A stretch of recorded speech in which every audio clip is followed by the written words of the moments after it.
साथ फिर हम सब कथा में आगे प्रवेश करेंगे। भगवती स्तोत्रम का पाठ करते हैं सब लोग। हमारे साथ सब लोग गाना। माँ भगवती की बड़ी प्यारी स्तोत्र है और कल से कोशिश करेंगे कि आप सबके लिए एक प्रिंट आउट करवाएंगे, पेपर छपवाएंगे, सबको बांटेंगे ताकि आप लोग देख के उसको पढ़ सको। जय भगवती देवी नमो वरदे, जय पाप विनाशिनी बहुफल दे, जय भगवती देवी नमो वरदे, जय पाप विनाशिनी बहुफल दे, जय भगवती देवी नमो वरदे, जय पाप विनाशिनी बहुफल दे, जय सोमन शोभ कपाल धरे, प्रणमामि तु देवी नरार्ति हरे, जय सोमन शोभ कपाल धरे, प्रणमामि तु देवी नरार्ति हरे।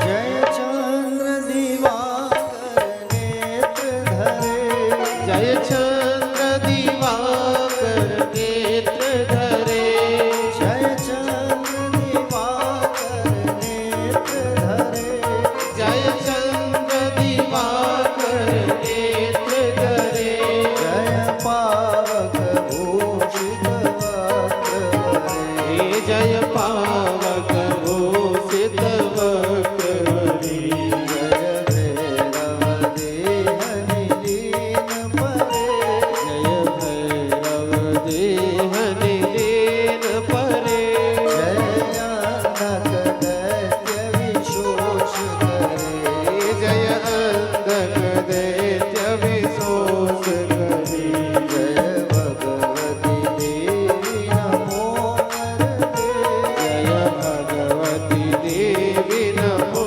वरदे, जय पाप विनाशिनी बहुफल दे, जय पाप विनाशिनी बहुफल दे।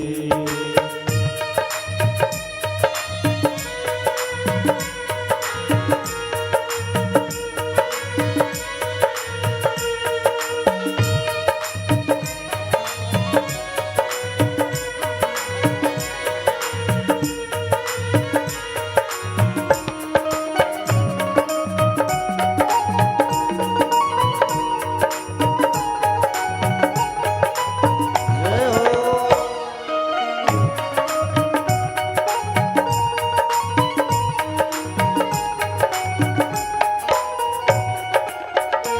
जय महिषवी मर्दिनी शूल करे, जय महिषवी मर्दिनी शूल करे, जय महिषवी मर्दिनी शूल करे, जय महिषवी मर्दिनी शूल करे, जय लोक समस्तक पाप हरे, जय लोक समस्तक पाप हरे, जय देवी पितामह विष्णुनुते, जय देवी पितामह विष्णुनुते, जय भास्कर शक शिरोमणते, जय भास्कर शक शिरोमणते, जय भगवती देवी नमो वरदे, जय भगवती देवी नमो वरदे, जय पाप विनाशिनी बहुफल दे, जय पाप विनाशिनी बहुफल दे।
गृहे वा शुद्ध भावेन कृता भगवती सदा।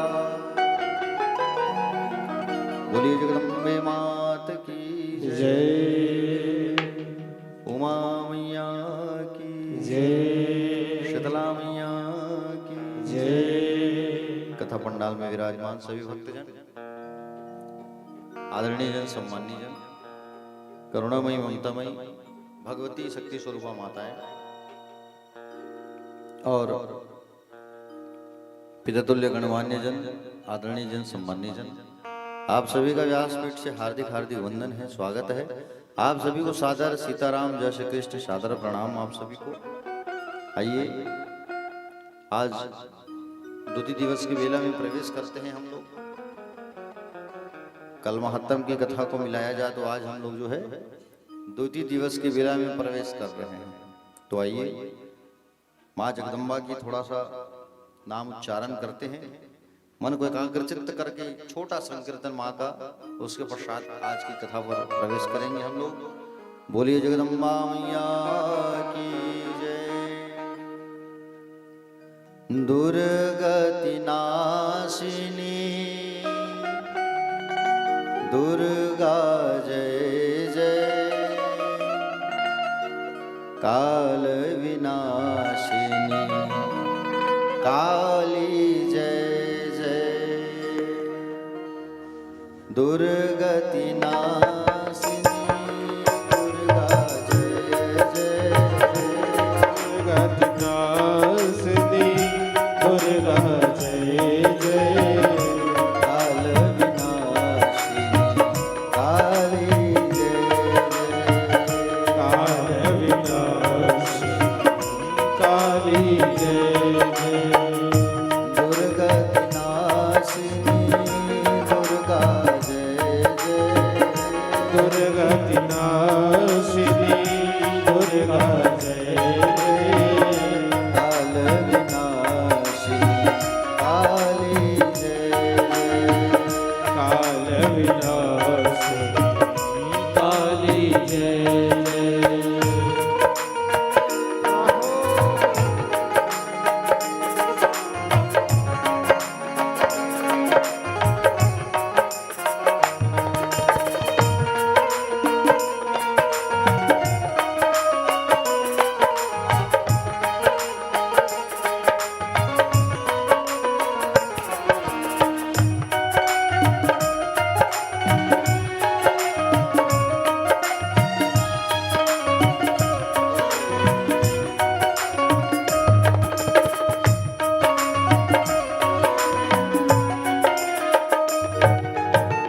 उमरमा ब्रह्माणी जय जय, उमरमा ब्रह्माणी जय जय, उमरमा ब्रह्माणी जय जय, उमरमा ब्रह्माणी जय जय, राधा सीता रुक्मणी जय जय, राधा सीता रुक्मणी जय जय, दुर्गति नाशिनी दुर्गा जय जय, दुर्गति नाशिनी दुर्गा जय जय, काल विनाशिनी काली जय जय, काल विनाशिनी काली जय जय।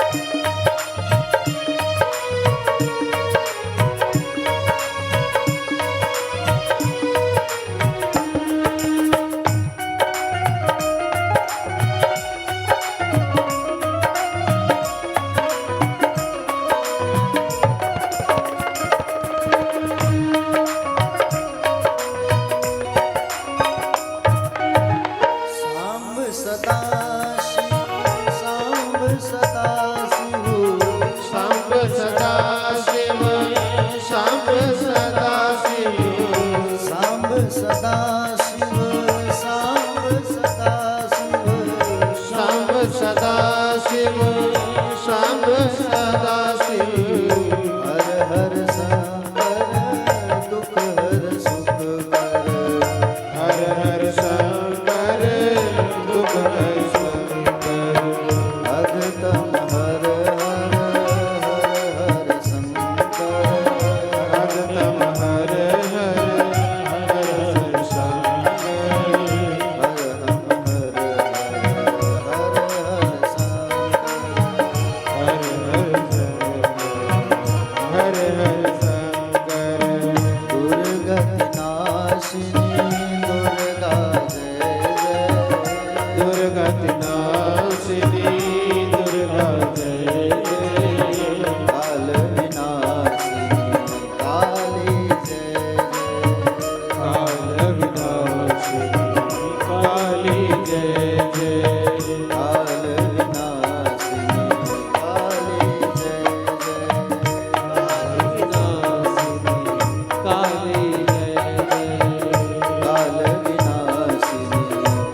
जय।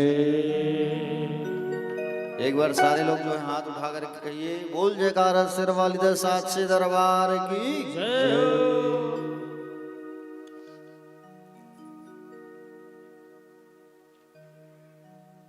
तो हम लोग कल कथा जो है रसपान किए थे। प्यारे भक्तगण, आज हम सब जो है प्रथम स्कंद में प्रवेश कर रहे हैं। कौन सी स्कंद में प्रवेश कर रहे हैं? देवी भागवत की कथा में प्रथम स्कंद है ना। जैसे भागवत महापुराण पर स्कंद होती है, उसी प्रकार से देवी भागवत में भी स्कंद है ना। कितने स्कंद है, कितने अध्याय, सब आपको बताऊंगा। बस आप जो है ध्यान से जो है कथा रसपान करें प्यारे। नैमिषारण्य का वो पावन स्थान है जहां पर 88,000 ऋषि बैठ करके कथा रसपान कर रहे हैं। ये नैमिषारण्य कहाँ है?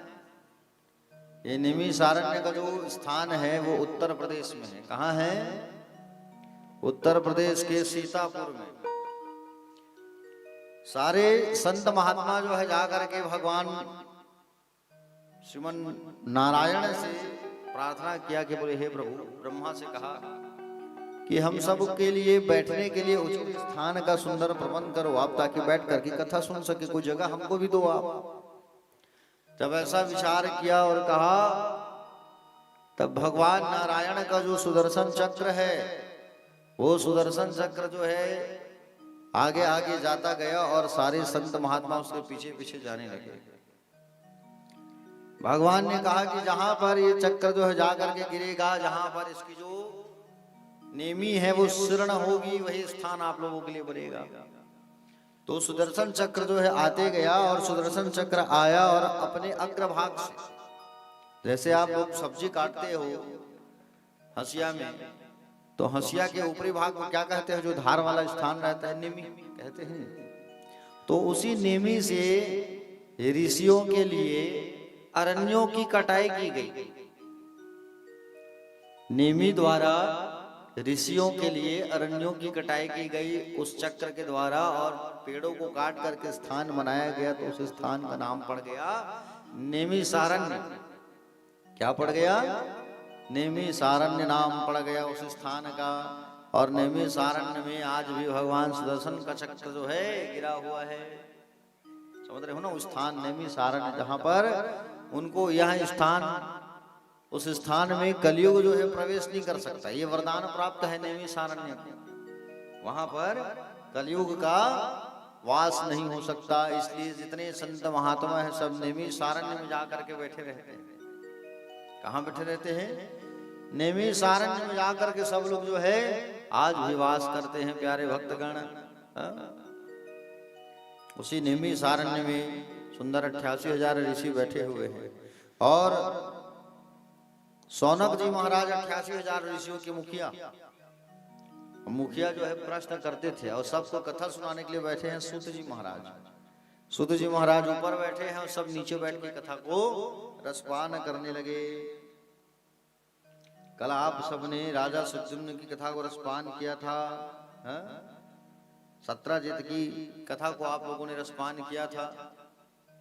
आज विविध विविध कथाओं को आप सबको रसपान करना है। प्यारे भक्तगण, सूत जी महाराज ने ऋषियों से कहा कि देखो, श्रीमद् देवी पुराण, देखो श्रीमद् देवी भागवत में कुछ कुछ स्थानों में ही श्रीमद् देवी पुराण कहा गया, बाकी देवी भागवत ही ज्यादा कहा गया है ना शब्द जो है। सूत जी महाराज ने कहा कि सबसे पहले ज्योतिषी को बुला करके मुहूर्त निर्धारण करना चाहिए, और देवी मैया की प्रसन्नता के लिए चारों नवरात्रि में श्रीमद् देवी भागवत की कथा सुनना चाहिए। अभी क्या चल रहा है? अभी भी नवरात्रि चल रहा है। 4 नवरात्रि होती है, चैत, कुंवार, माघ और आषाढ़, है ना। अभी माघ का महीना चल रहा है तो अभी भी नवरात्रि चल रही है, जिसको माघ और आषाढ़ वाले को कहते हैं गुप्त नवरात्र कहते हैं। कौन सा नवरात्र कहते हैं? गुप्त नवरात्र कहा जाता है। इस नवरात्र में आप जो है माँ जगदम्बा की सिद्धि कर सकते हो, आराधना कर सकते हो। हाँ। चारों नवरात्र में देवी भागवत की कथा को सुनना चाहिए। संभारम तादृशम कार्य विवाहादो च यादृशम नवाह यज्ञे चाप्यस्मिन् विधेयम यत्नतो बुधै। प्यारे भक्तगण, जिस प्रकार विवाह आदि उत्सव उत्साह पूर्वक आप करते हो, धन और मन के साथ उस कार्य को संपन्न करते हो, उसी प्रकार बुद्धिमान मनुष्य को यत्न पूर्वक श्रीमद् देवी भागवत महापुराण श्रवण करना चाहिए, है ना। चाहे सूर्य की उपासना वाले हो, चाहे गणेश की उपासना वाले हो, चाहे शैव उपासक हो, चाहे वैष्णव हो, चाहे शक्ति के उपासक हो, इस कथा के श्रवण के अधिकारी सब हैं, सब इस कथा को सुन सकते हैं, सबका अधिकार है इस कथा का। वक्ता का लक्षण बताते हुए सुत जी महाराज कहने लगे कि ब्रह्मण्यो देवता भक्तः कथा रसः परायणा उदारो लोलुपो नम्र श्रोता हिंसादि वर्जिता। कहा गया है कथा विश्राम के पश्चात ग्रंथ और कथावाचक दोनों की पूजा करना चाहिए। वक्ता द्वारा दिया हुआ प्रसाद अवश्य ग्रहण करना चाहिए। जो व्यक्ति नित्य कुमारी कन्याएं, सुहागन स्त्रियां और ब्राह्मण आदि को भोजन कराता है, उसकी कार्य सिद्धि अवश्य हो जाती है। इसमें किसी प्रकार का कोई संशय नहीं है ना। किसी भी प्रकार की त्रुटि अगर हो जाए तो उसकी शांति की समाप्ति वाले दिन में विष्णु सहस्त्रनाम या गायत्री सहस्त्रनाम को पाठ करना चाहिए और कथा समाप्ति के दिन दुर्गा सप्तशती के मंत्रों से अथवा नवारण मंत्र से हवन करना चाहिए। प्यारे भक्तगण, शौनक जी महाराज कहते हैं सुत जी महाराज से, आपने भगवान व्यास के द्वारा रचित 18 पुराणों का सम्यक अध्ययन किया है महाराज आपने। सुत जी महाराज ऐसे ऋषि हैं जिन्होंने व्यास नारायण ने जितने पुराण लिखा है तो सबको बैठ के बाजू में सुनते थे। जब वो लिखते थे बोलते थे तो चेला जो है बैठ के सुनता था, पूरा याद हो गया था उसको। और शिष्यों में सबसे लाडले शिष्य थे सुत जी महाराज, व्यास नारायण भगवान के। प्यारे भक्तगण, सुत जी महाराज ने कहा, शौनक जी महाराज ने कहा सुत जी से, आप कृपा करके देवी भागवत की कथा हमको सुनाएंगे। देवी भागवत की महिमा सुनना है। आपने ये भी बताया है कि पुराणों में 5वां पुराण है और वेदों के समान पवित्र है। सुत जी महाराज कृपा करके आप समस्त कथाओं का सार श्रीमद् देवी भागवत की महापुराण की कथा हमको अवश्य सुनाएं। हम सुनना चाहते हैं। सुत जी महाराज कहते हैं, सौनकादियों, आपने बहुत अच्छा प्रश्न किया है और आपके प्रश्न से मैं बड़ा गदगद हो गया हूँ और मैं आप सभी को बिल्कुल देवी भागवत की जो कथा है वो रसपान कराऊंगा। लेकिन रसपान करते समय बिल्कुल ध्यान से एकाग्रचित्त होकर के कथा को रसपान करना चाहिए। समझ रहे हो ना। इधर उधर की बातें बिल्कुल नहीं करना चाहिए।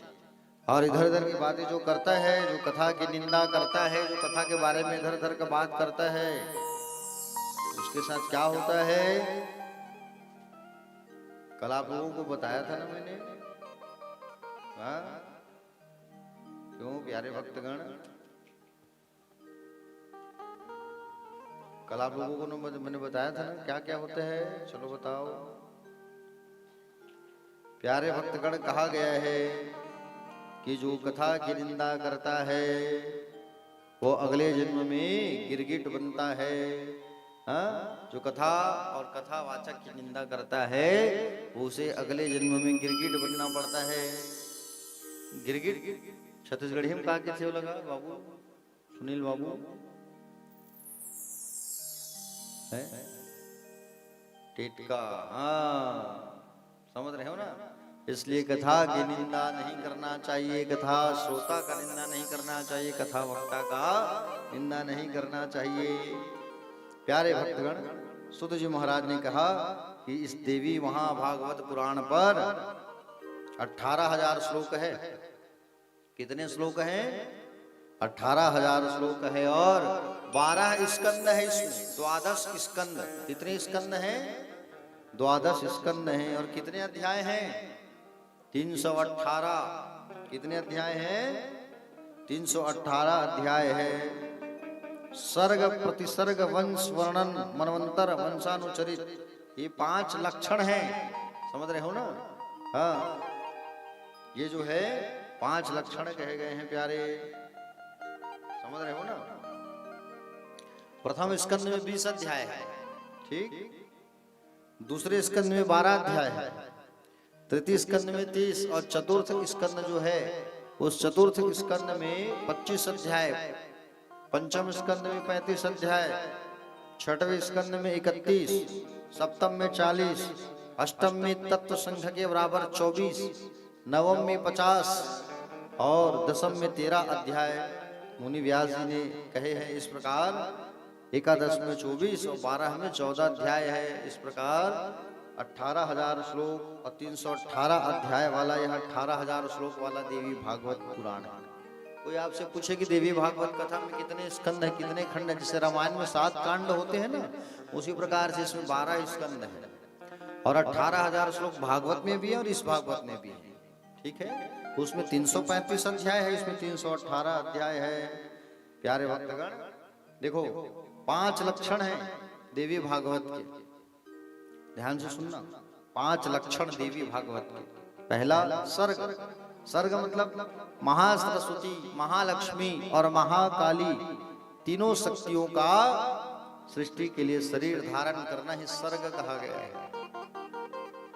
महासरस्वती, महालक्ष्मी और महाकाली तीनों शक्तियों का सृष्टि के लिए शरीर धारण करना ही सर्ग है। दूसरा है प्रतिसर्ग। ये प्रतिसर्ग क्या है? जगत का सृजन, पालन और संहार, है ना। जगत के सृजन, पालन और संहार के लिए ब्रह्मा, विष्णु और महेश की उत्पत्ति करना प्रतिसर्ग है। तीसरा है वंश। प्यारे भक्तगण, सूर्य वंश, चंद्र वंश, हिरण्यकश्यप आदि दैत्यों के वंशों को इसमें कहा गया है देवी भागवत में। चौथा कहा गया है मनवंतर।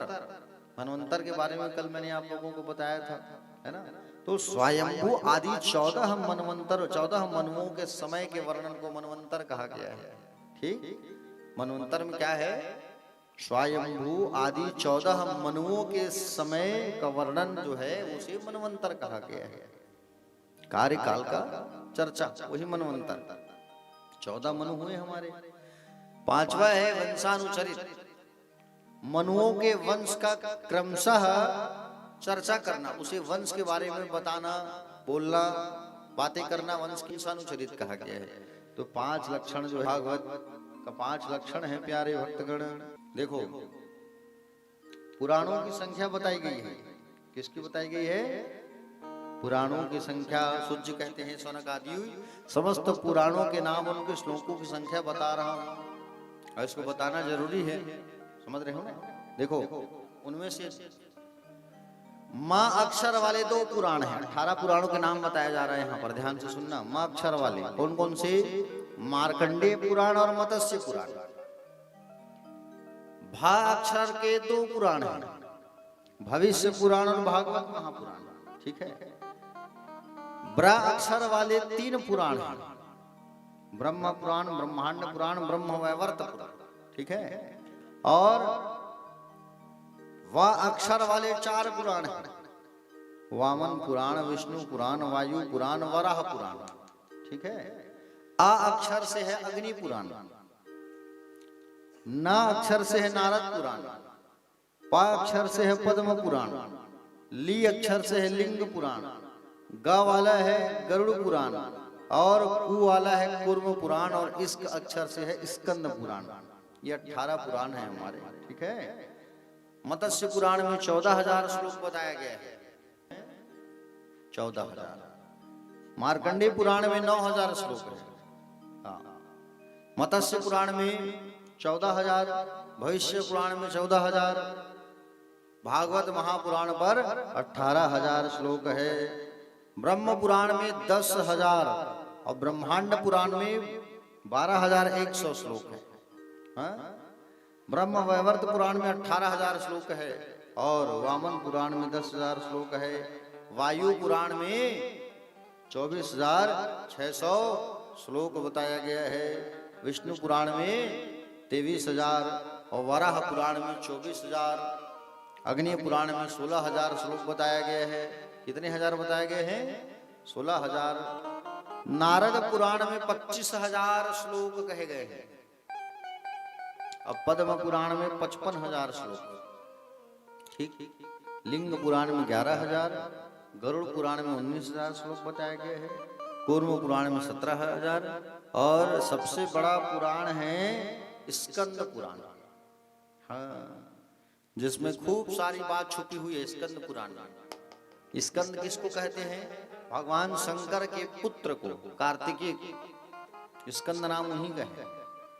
81,000 श्लोक है। 18 पुराण में सबसे 1,000 श्लोक है स्कंद पुराण में, 81,000 श्लोक। अब खूब बड़ा है वो, 2 खंड में है वो। प्यारे भक्तगण, भगवान वेद व्यास जी एक दिन अपने आश्रम पर बैठे थे। कहाँ बैठे थे? अपने आश्रम पर बैठे थे।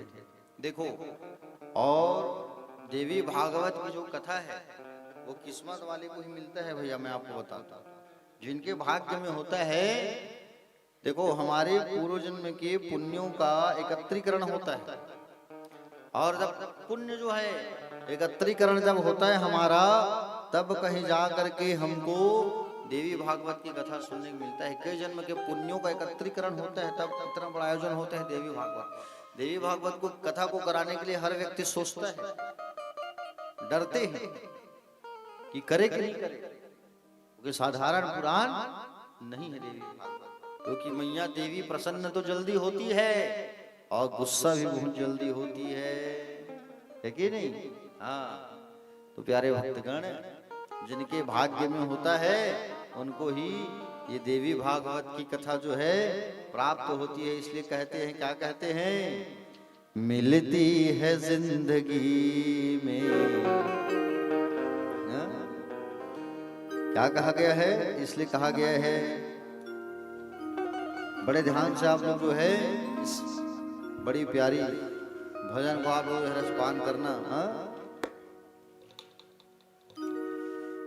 देखो, देवी भागवत की जो कथा है वो यूं ही किसी को प्राप्त नहीं होता, ठीक है ना? तो इस पर एक बड़ा सुंदर एक गीत मुझे याद आ गया है। आइए उसको हम लोग जो है गुनगुनाते हैं। बड़ा अच्छा गीत है।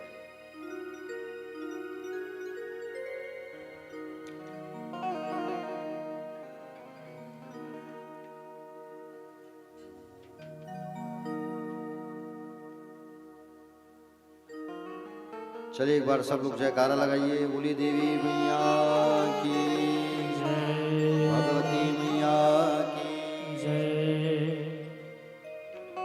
मिलती है राम नाम की दौलत कभी कभी, होती है अपने भाग्य में देवी कथा कभी कभी। मिलती है राम नाम की दौलत कभी कभी, मिलती है राम नाम की दौलत कभी कभी, होती है अपने भाग्य में भागवत कभी कभी। मिलती है राम नाम की दौलत कभी कभी, मिलती है राम नाम की दौलत कभी कभी।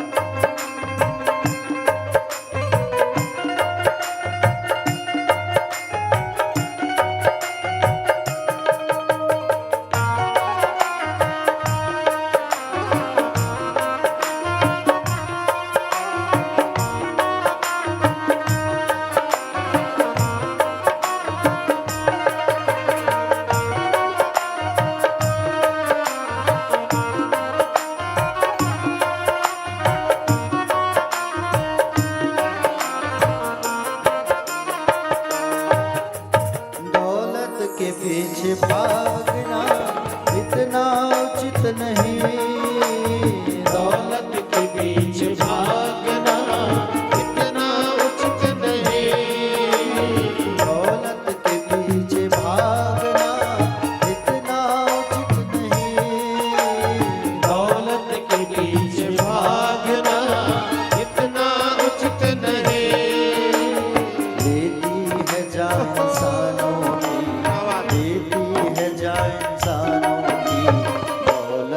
कभी कभी मिलती है राम नाम की दौलत कभी कभी, मिलती है राम नाम की दौलत कभी कभी।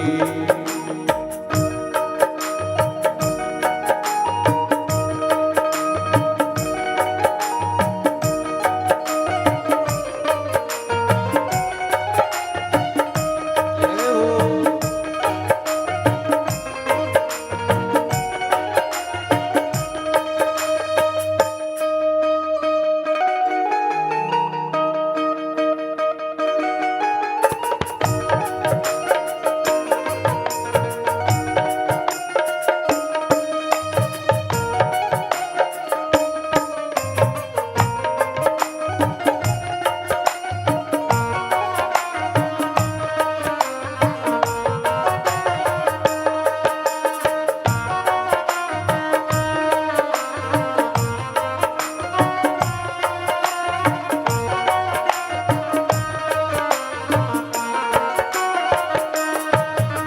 सोहरत को पाके भूलो ना भगवान को कभी।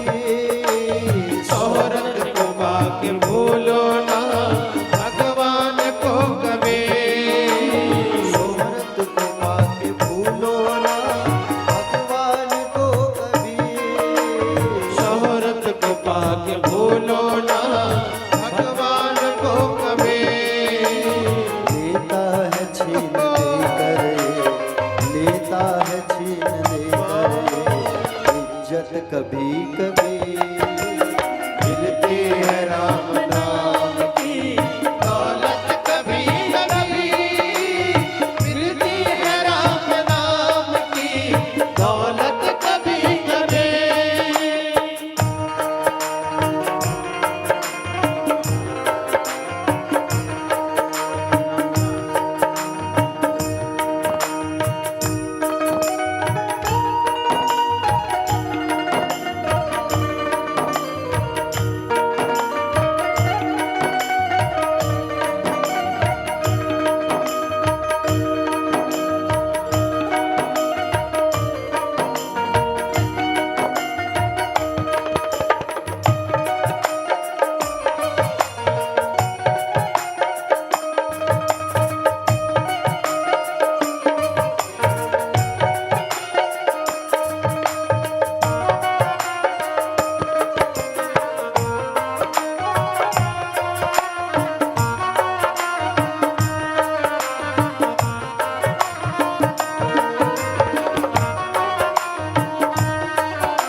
हंसने से पहले दूजे पर खुद को निहारिए। हंसने से पहले दूसरे पल खुद को निहारिए। हंसने से पहले दूजे पर खुद को निहारिए। हंसने से पहले दूसरे पल खुद को निहारिए। दिखलाती है बुरे लिए, दिखलाती है बुरे लिए, आदत कभी कभी मिलती है राम नाम की दौलत कभी कभी, मिलती है राम नाम की दौलत कभी कभी। होती है अपने भाग्य में भगवान कभी कभी। मिलती है राम नाम की दौलत कभी कभी, मिलती है राम नाम की दौलत कभी कभी, मिलती है राम नाम की दौलत कभी कभी, मिलती है राम नाम की दौलत कभी कभी। होती है अपने भाग्य में भागवत कभी कभी। वो मिलती है अम्बे नाम की दौलत कभी कभी। बोलिए जगदम्बा मात की जय।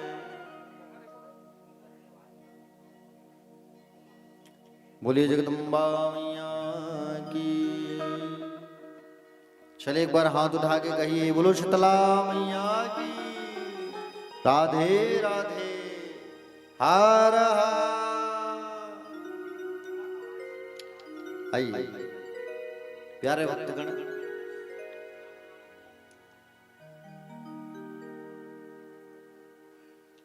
एक समय की बात है,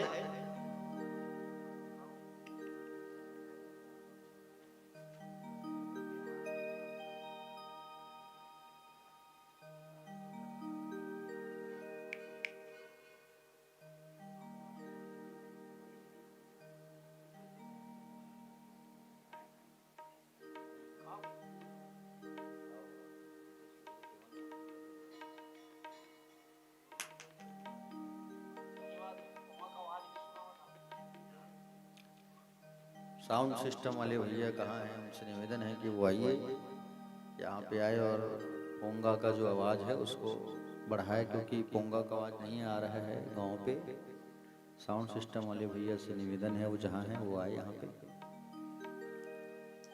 फोन कॉल मैसेज कर दो गीतेश। आइए कथा में चलते हैं हम लोग। भगवान वेद व्यास जी एक दिन अपने सम्याप्रास आश्रम पर बैठे थे। कहाँ बैठे थे? वेद व्यास जी के आश्रम का नाम है सम्याप्रास। ये सम्याप्रास आश्रम कहाँ है? सम्याप्रास आश्रम जो है प्यारे भक्तगण बद्रीनाथ क्षेत्र में है, माणा गांव पर। कौन से गांव? माणा गांव एक स्थान है, जगह का नाम माणा। और माणा गांव के पास में व्यास जी का आश्रम है और वेद व्यास जी महाराज वहां बैठे हुए थे। ठीक है।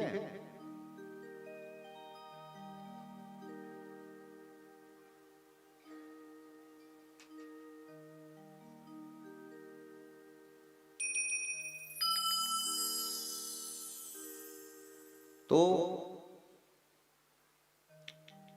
व्यास नारायण भगवान जब बैठे हुए थे एक दिन, और व्यास नारायण भगवान जो है जब बैठे हुए थे प्यारे भक्तगण, उसने देखा व्यास जी ने कि एक गौरिया चिड़िया है ना, गौरिया चिड़िया जो है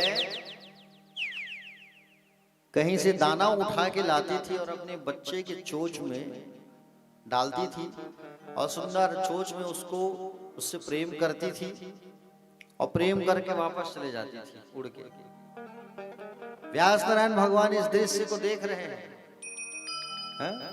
कि छोटी सी बच्ची को वो गौरिया चिड़िया आती थी और आकर के दाना खिलाती थी और दाना खिला करके फिर उड़ करके भाग जाती थी। सुंदर जब इस दृश्य को जब देखा व्यास नारायण ने, तो व्यास नारायण जी के मन में भाव आया। क्या भाव आया? व्यास नारायण भगवान के मन में ये बात आया कि बोले काश ऐसा छोटा मेरा बेटा भी होता। क्योंकि पुत्र भाव में आकर के जब हम पुत्र को प्यार करते हो बड़ा आनंद का क्षण होता है। काश मेरा भी ऐसे ही बेटा होता। प्यारे भक्तगण, और ऐसा विचार कर रहे थे व्यास नारायण जी। उसी समय की बात है कि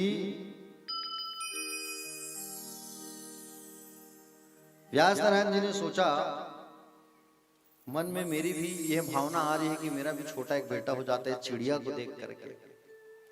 व्यास जी ने सोचा, बोले किसकी आराधना करूं, क्या करूं। उसी समय वहां पर वीणा बजाते हुए नारद जी का आगमन हो गया। नारद जी का सुंदर आगमन हो गया। नारद जी गाते गाते आ रहे हैं, संकीर्तन करते, श्रीमन नारायण नारायण नारायण गा रहे हैं और आ रहे हैं। नारद जी आए और आकर के व्यास नारायण जी को देखा। जैसे ही नारद जी आए तो व्यास नारायण ने कहा कि बोले मेरा मन बड़ा विचलित है महाराज, कृपा करके आप जो है मेरा मार्गदर्शन करो। एक चीज आपको मैं बता रहा हूं, देखो जीवन में जब भी आप संकट की स्थिति में रहो, मान लो जाए कोई मार्ग सूझ नहीं रहे, दिमाग काम नहीं कर रहा है, संकट की स्थिति में क्या किया जाए, ये काम को करे कि नहीं करे, ऐसा कई बार होता है।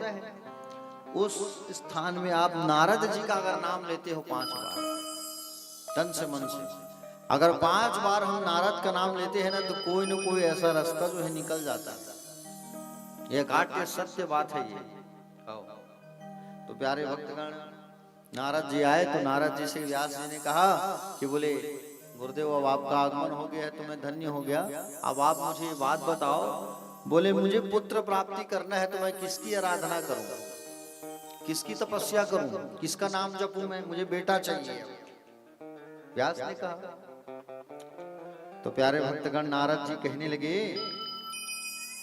यही प्रश्न मेरे पिता ब्रह्मा ने नारायण से किया था।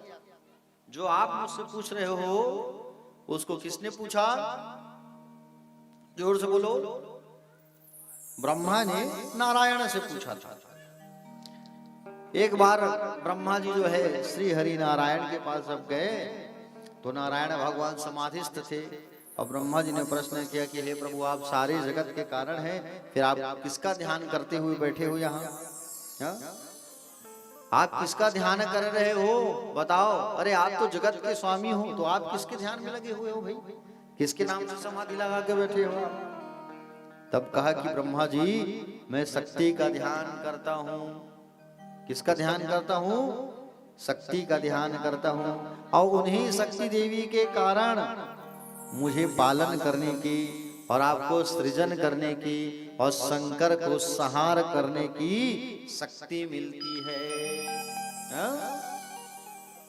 उन्हीं भगवती की शक्ति से हम जो है सृष्टि का निर्माण करते हैं, पालन करते हैं और संहार करते हैं। उन्हीं भगवती के इच्छा से हमको ये सब जो है प्राप्त होता है।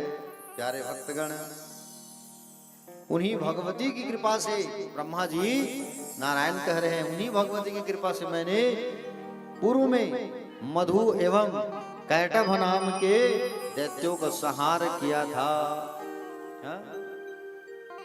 मधु और कैटभ नाम के दैत्यों को मैंने संहार किया था, और कालांतर में मैंने हयग्रीव अवतार भी मैंने ग्रहण किया था।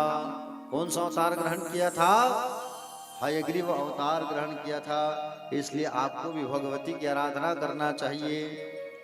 इस प्रकार श्री नारद जी जो है व्यास से कहते हैं, हे व्यास जी, आपको पुत्र की प्राप्ति केवल माँ भगवती के चरणों में ध्यान करने से ही प्राप्त हो सकता है। इसलिए आप क्या करो?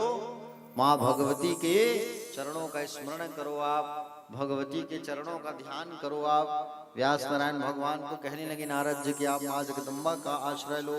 असंशया हृदम भोजे भज देवी पदाम्बुजम सर्वदाम पत्यस्दाम शती दासती सदेवी यद दृष्टा भवितव।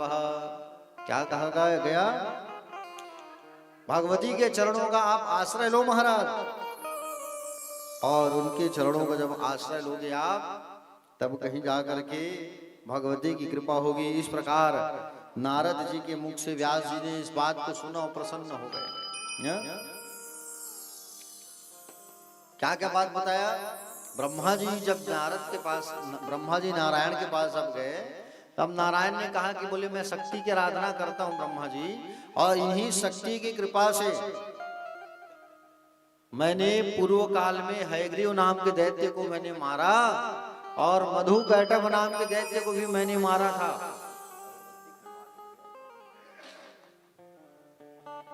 इसी माँ भगवती की कृपा से हमने सारे दैत्यों को मारा है। तो प्यारे भक्तगण, 5वें अध्याय में भगवान के हयग्रीव अवतार का वर्णन किया गया है। सौनक आदि महात्मा कहने लगे, क्या कहने लगे? सौनक आदि पूछते हैं कि हे सुत जी महाराज, वे भगवान श्री हयग्रीव रूप में कैसे प्रकट हुए? नारायण भगवान ने कहा कि बोले हम जो है, बोले हयग्रीव का हमने उद्धार किया, हयग्रीव को हमने मारा। तो सूत जी महाराज से सारे ऋषि मुनि पूछने लगे, क्या पूछने लगे कि बोले भगवान जो है हयग्रीव को कब मारे हैं ये आप हमें बताइए। तो प्यारे भक्तगण सुंदर कहने लगे, क्या कहने लगे कि एक समय की बात है, भगवान विष्णु ने 10,000 वर्षों तक युद्ध किया राक्षसों के साथ। हयग्रीव अवतार की कथा सुन रहे हो आप, बड़े ध्यान से सुनना, ध्यान से सुनोगे तभी आपको कथा समझ आएगा। और ध्यान से कहीं भटक गए इधर उधर, चैन की जो कड़ी चलती है, मान लो जाए आप जो है हरिद्वार गए हो, आप लोग गंगा में स्नान करने का बाद हरिद्वार में जब जाओ तो चैन की कड़ी को पकड़ करके डूबना पड़ता है, नहाना पड़ता है, नहीं नहाओगे गंगा मैया बहा देती है। उसी प्रकार से ये देवी भागवत की कथा है। देवी भागवत गंगा की धार जो बह रही है उसमें चैन को पकड़े रहोगे तभी समझ आएगा, और नहीं पकड़ोगे बह जाओगे। समझ रहे हो नहीं? हाँ, क्योंकि टू द पॉइंट इसमें कथा सुनना है, आपको कुछ समझना है। अब आप कहेंगे कि महाराज इसमें हयग्रीव अवतार की कथा कहां से आ गई? हाँ, तो ब्रह्मा जी जो है नारायण के पास गए थे, है ना। नारद जी ने क्या कहा व्यास से, आप देवी की आराधना करो। जो आप मुझसे प्रश्न पूछे हो कि किसकी आराधना करूं, यही बात को लेके मेरे पिता नारायण के पास गए थे। नारायण समाधि में लीन थे। ब्रह्मा ने पूछा किस किस ध्यान कर रहे हो आप? नारायण ने कहा देवी की आराधना करता हूं मैं, और उसी की कृपा से मैंने हयग्रीव को मारा, मधुकैटभ को मारा। तो सूत जी महाराज से प्रश्न कर दिया मुनियों ने कि हयग्रीव अवतार कैसे हुआ, क्या कहां से हुआ, कैसे हुआ, भगवान कब हयग्रीव नाम के दैत्य को मारे हैं, और हयग्रीव अवतार कब भगवान धारण किए, ये आप हमें बताइए। तो प्यारे भक्तगण एक समय की बात है, भगवान नारायण जो है 10,000 वर्षों तक युद्ध कर रहे थे राक्षसों के साथ।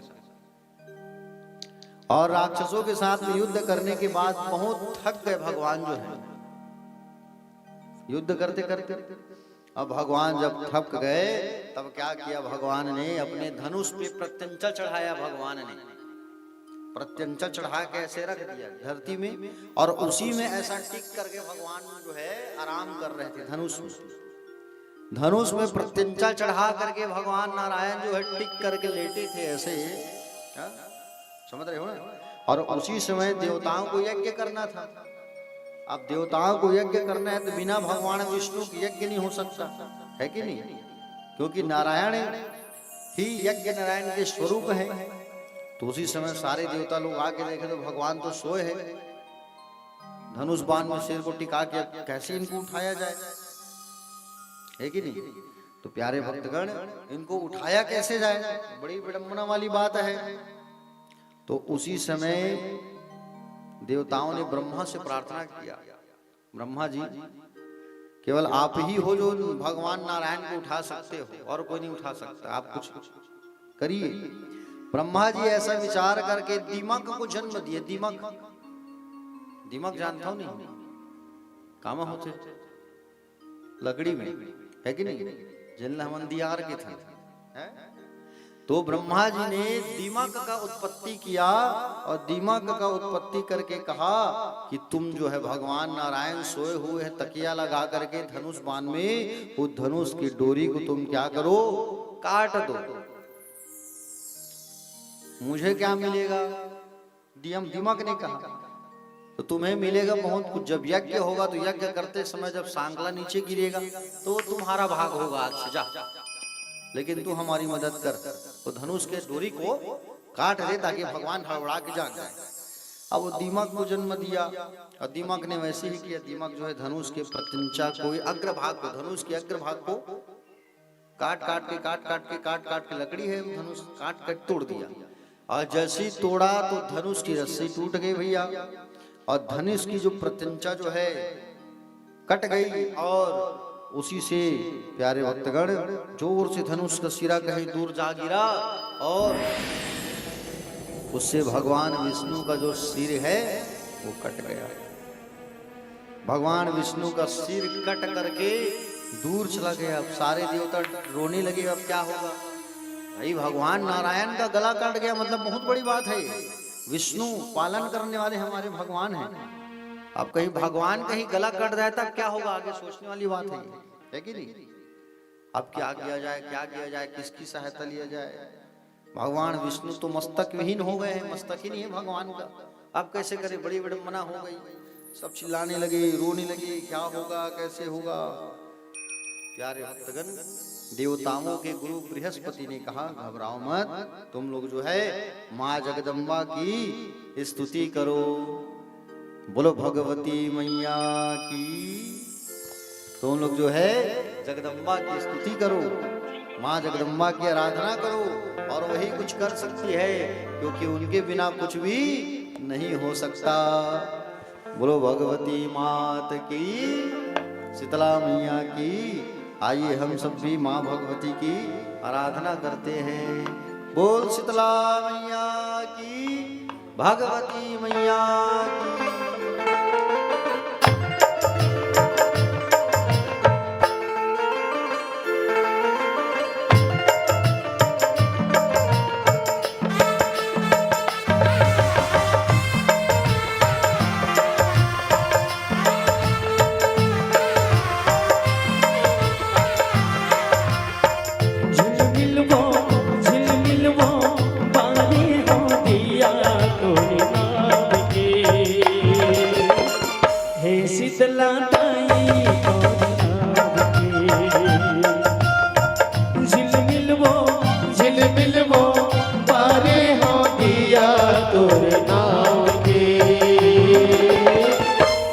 शीतला दाई मोर गाँव की।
शीतला ताई मोर गाँव की।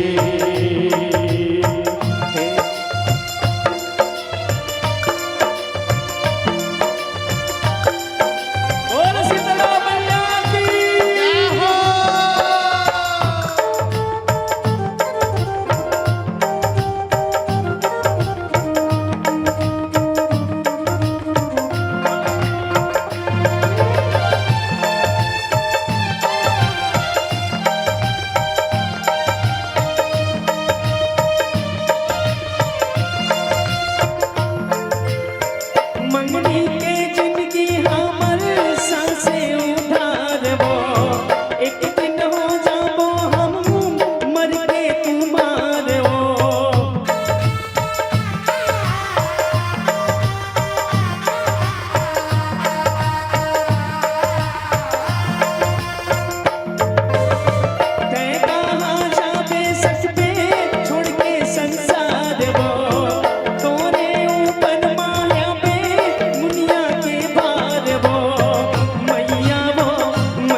शीतला ताई मोर गाँव की।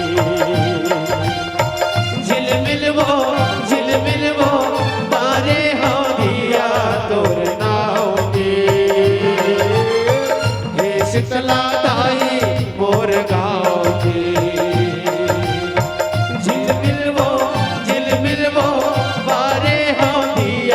तोर नाम के।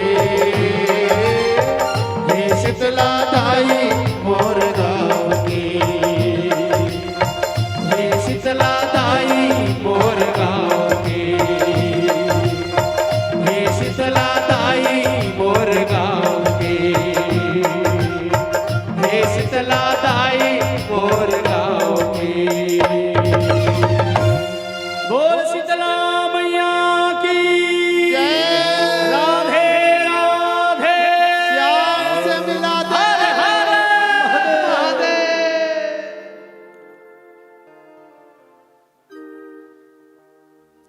तो प्यारे भक्तगण,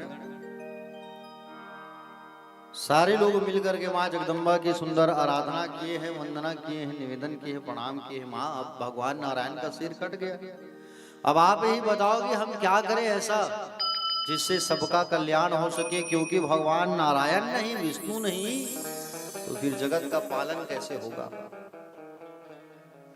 नमो देवी महामाये विश्वोत्पत्ति करे शिवे, निर्गुणी सर्वभूतेषु माता शंकर कामदे। नते रूपम वेतु सकल भुवने गोपी नुपुणो, नाम संख्यते कथितुमिह योग्योऽस्ति पुरखा, यद कल्पकिलालं कलयतु मशक्षः सतु नरा, कथम पाराः वारः कलन चतुरः स्यादृतमतिः। सारे लोग मिलकर के मां जगदम्बा की आराधना किए, वंदना किए और प्रार्थना करने लगे कि हे मां, आप जो है दिन दुखियों की सहारा हो। हे देवी, हे महामाये, हे शिवे, हे निर्गुणे, हे सर्वभूतेषु, हे शिव कामार्थ प्रदायिनी, आपको नमस्कार है। आप ही सबको आश्रय देने वाली हो माँ। माँ आप ही पृथ्वी स्वरूपा हो माँ। आप ही श्री बुद्धि, कांति, क्षमा, शांति, श्रद्धा, मेधा, धृति, स्मृति, सब कुछ आप ही हो माँ। और जगत की रचना करने वाले तो आप ही हो। आपकी ही इच्छा से ब्रह्मा सृष्टि का बोले सृजन करते हैं, विष्णु पालन करते हैं और शिव शंकर संहार करते हैं। माँ आप प्रसन्न हो जाइए। भगवती मैया प्रसन्न हो गई और प्रसन्न होकर के माँ जगदम्बा जो है आकाशवाणी करती है, हे देवताओं आप लोग जो है खेद मत करो, आप लोग जो है खेद मत करो। आप लोग जो है प्यारे भगवान जो है, भगवान ब्रह्मा शंकर सबसे माँ भगवती कहने लगी आप लोग खेद मत करिए। भगवान नारायण की सिर जो है कटा है, ये भगवान नारायण की लीला से ही जुड़ा हुआ है। ये जो है हम और आप सब कहने वाले हैं, ये तो पहले से ही निर्धारित था, उनका सिर मुंडी कटे करके, है कि नहीं। हाँ, एक बार की बात है, माँ लक्ष्मी भगवान नारायण की सेवा कर रही थी क्षीर सागर वैकुंठ में। अब पैर दबा रही थी, अचानक भगवान विष्णु माँ लक्ष्मी के चेहरा देख के हंस दिए, मुस्कुरा दिए। लक्ष्मी मैया सोची, बोले अचानक मेरे चेहरे को मुस्कुरा रहे हैं, कुछ तो गड़बड़ हो। जैसे हम लोग कोई आदमी चेहरा देख के ऐसे हंस देते हैं, नहीं कुछ कारण रहता तभी हम लोग हंसी मजाक की दृष्टि से हंस देते हैं। अब भगवान नारायण ने हंस दिया माँ लक्ष्मी के चेहरा देख करके, और जैसे ही माँ के चेहरा को देख करके जब हंस दिया, अचानक लक्ष्मी मैया ने सोचा, क्या सोचा, भगवान नारायण मुझे देख करके ऐसा मुस्कुरा रहे हैं, ऐसा तो कभी नहीं हुआ है।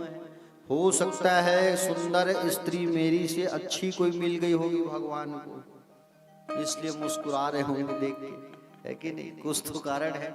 लक्ष्मी मैया ऐसा दिमाग में बात बना ली भैया, और दिमाग में बात बैठा ली, और ऐसा सोचते सोचते सोचते सोचते मैया लक्ष्मी के शरीर से तमोगुण संपन्न तामसी शक्ति व्याप्त हो गई। लक्ष्मी मैया गुस्सा आ गया, और गुस्सा आया तो तामसी देवी प्रकट हो गई, और तामसी देवी जो है प्रकट हो गई और क्रोध होकर के कहा, आपने इस मुंडी से देख करके मुझे हंसा है, जाओ आपका ये जो मुंडी है वो कट जाए। ऐसा श्राप दे दिया। क्या कहा कि आपका जो ये मुंडी है वो कट जाए, पततू ते सिरा, सिर कट कर गिर जाए, ऐसा श्राप दे दिया। सूत जी महाराज मुनि लोगों से कहने लगे, लक्ष्मी जी ने सामान्य स्त्रियों के भांति ये भाव ला करके गुस्सा में श्राप दे दिया भगवान को, जबकि पहले हमको गुस्सा नहीं करना चाहिए। एक क्रोध जो होता है वो अग्नि से भी भयंकर तेज होता है गुस्सा, और एक बार कहीं गुस्सा कर लेते हो आप तो एक हफ्ते का जो प्रोटीन विटामिन बना रहता है वो एक ही दिन में खत्म हो जाता है। समझ रहे हो नहीं? एक बार कहीं गुस्सा में आ गए, हाँ मान लो जाए घर में बना थे, सेमी सीजन है, सेमी बना थे, 4 दिन हो गए, बाबू मन खिसिया जाते, रोज रोज साग तुम नांदा सेमी कल अगर सेमी बनी फिर कढ़ाई उठा फेंक दूं मैं, जबका 5-6 दिन खाए तीनों होकर निकल गए। तो गुस्सा नहीं करना चाहिए। एक बार क्रोध करते हो तो एक हफ्ता का जो बॉडी में जो शरीर में जो बनता है विटामिन प्रोटीन वो खत्म हो जाता है। क्रोध को प्रेम से मारो, क्रोध में काम बिगड़ता है और प्रेम में बात बन जाता है। अब लक्ष्मी मैया जो है क्रोध में आकर के प्यारे ऐसा काम कर दी। हाँ देखो व्यास जी ने बताया है कि स्त्रियों में जो दोष है वो स्वाभाविक ही आ जाता है? समझ रहे हो ना? स्त्रियों में मिथ्याचरण बताया गया है, साहस, माया, मूर्खता, अतिलोभ, अपवित्रता और दयाहीनता, ये स्वाभाविक दोष पाया जाता है माता जी लोगों के अंदर में। क्या क्या बोले? पहली बात तो अपने अंदर वो कोई बात को पचा नहीं पाते, ये भी एक तो दोष है। हाँ झन बता भी कोनो ला एकदम सेपरेट बात रही तो शाम कर रात कन भाई के फट ले मोबाइल जाही बहनी मेरा या मैके में बात ट्रांसफर हो गई। अगर युधिष्ठिर है श्राप दे दाई मल्ला कर्ण की जब मृत्यु हुई तब मालूम चला कि कर्ण हमारा भाई है। जब ये बात जो है कुंती मैया ने बताया तो कहा कि बोले तो इतनी बड़ी बात तुम जो है मैया छुपा के रख दी हो। अरे मालूम रहता हम अपने भाई क्यों मारते कर्ण को? हमारा भाई, हमारा बड़ा भाई मर गया हम लोगों के हाथ। कितनी बड़ी बात। आज से मैं नारी जाति को श्राप देता हूं कि आज से कोई भी नारी, कोई भी माता अपने पेट में बात छुपा नहीं पाएगी। युधिष्ठिर ने श्राप दिया है। कर सीधी जते कि हाँ सियान बैठे दिन मन कहा था सेपरेट बात लग कबूझ बताओ पूछ के एकदम हला कान कर देती नहीं। ठीक ठीक ठीक। और कहा गया है कि साहस, माताओं में साहस खूब होती है ना? तेज खूब होती है। पुरुषों की अपेक्षा माताओं में शक्ति ज्यादा होती है। हाँ भले ट्राई नहीं करे दाई मन, हाँ वो बात अलग है। एक हाथ पर ट्राई करे हो बताई सुनील बाबू के ऊपर मत करो भाई, गड़बड़ हो जाएगी। उसके बाद में आता है माया। माताओं के अंदर में पहला है मिथ्याचरण, दूसरा है साहस, तीसरा है माया, चौथा है मूर्खता, ठीक है, पांचवा है अति लोभ। अति लोभ मतलब 2 दिन अगर मान लो जाए पति देव छुट्टी मार देते काम में नहीं जाए, तीसरा दिन दाई मन भड़क जाते, रह के खाली घर में सुता था, चौक में जाग बैठा था, सब कुछ काम नहीं तो काम काज में चल देते इसका होती 2 दिन हो गई छुट्टी मारा तो है। अति लोभ यही कहा गया है, ठीक है। उसके बाद में है अपवित्रता चौथा, और इसके बाद में है दयाहीनता, ठीक है। 7वें नंबर पर है दयाहीनता। दया भी माताओं के अंदर कूट कूट के भरा रहता है। तो ये 7 से 8 जो है बोले माताओं के अंदर अवगुण दोष जो है पाया जाता है। नारी स्वभाव सत्य सब कहे, नारी स्वभाव सत्य सब कहे, अवगुण 8 सराहुर रही, अवगुण 8 सराहुर रही, साहस अमृत चपलता माया, साहस ललित चपलता माया, भय अविवेक असोच अदाया, भय अविवेक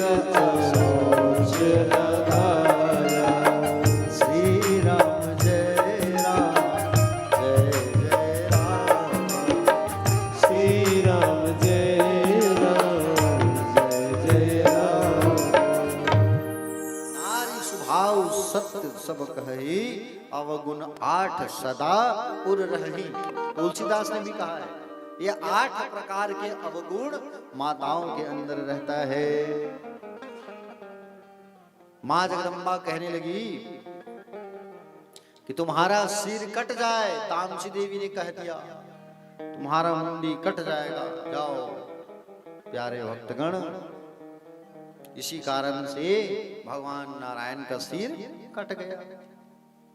प्यारे भक्तगण, इसके पीछे एक और कारण है। भगवान नारायण के सिर जो है कटा है, उसके पीछे एक और कारण है। मां भगवती ने बताया देवताओं को, क्या बताया? प्राचीन काल में हयग्रीव नाम का एक बहुत शक्तिशाली दैत्य हुआ करता था। हयग्रीव, हयग्रीव मतलब घोड़ा के जैसा, और इतना शूरवीर था ये हयग्रीव। प्यारे भक्तगण, सभी अन्न आहार और सभी सुख को त्याग करके इसने मां जगदम्बा की उपासना किया। एक अक्षर मंत्र होता है मां जगदम्बा का, ह्रीम। ह्रीम क्या होता है?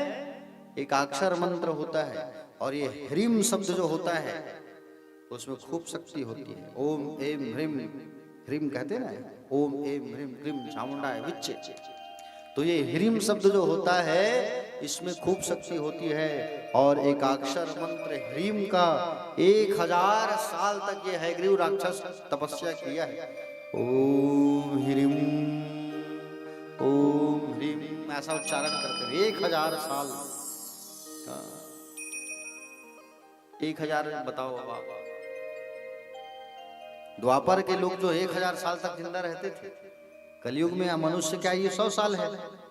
द्वापर में 1000 साल था, और त्रेता युग में 10,000 साल था, और सतयुग में 1 लाख साल तक जिंदा रहते थे आदमी। हाँ, ये उसी समय की बात है। तो प्यारे भक्तगण, 1000 साल तक जो है कठोर तपस्या किया ये, और कठोर तपस्या करने के बाद में मां भगवती को प्रसन्न कर लिया। और मां भगवती को प्रसन्न करने के पश्चात मां जगदम्बा प्रकट होकर के कही वरदान मांग लो। हयग्रीव ने कहा मां मुझे अमर कर दो आप, मुझे कोई मत मार सके। भगवती देवी कही देखो संसार में जो आता है उसको जाना पड़ता है। हाँ? आया है सो जाएगा, राजा रंग फकीर कोई सिंहासन चढ़ चला कोई बंधा जंजीर।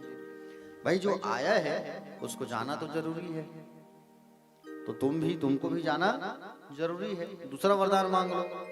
तो कहे ठीक है मैया, ऐसा वरदान दीजिए कि मैं स्वयं से ही मरूं और कोई मुझे ना मार सके।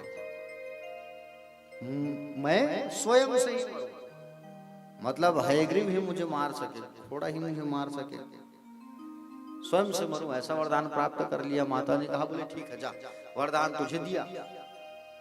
अब ये वरदान प्राप्त करने के बाद में अत्याचार खूब कर दिया। इसके अत्याचार से तीनों लोग जो है प्यारे भक्तगण, तीनों लोगों में हाहाकार मच गया। क्या करे, कैसा करे, क्या करे, कैसा करे, और खूब ये राक्षस जो है अत्याचार करने लगा।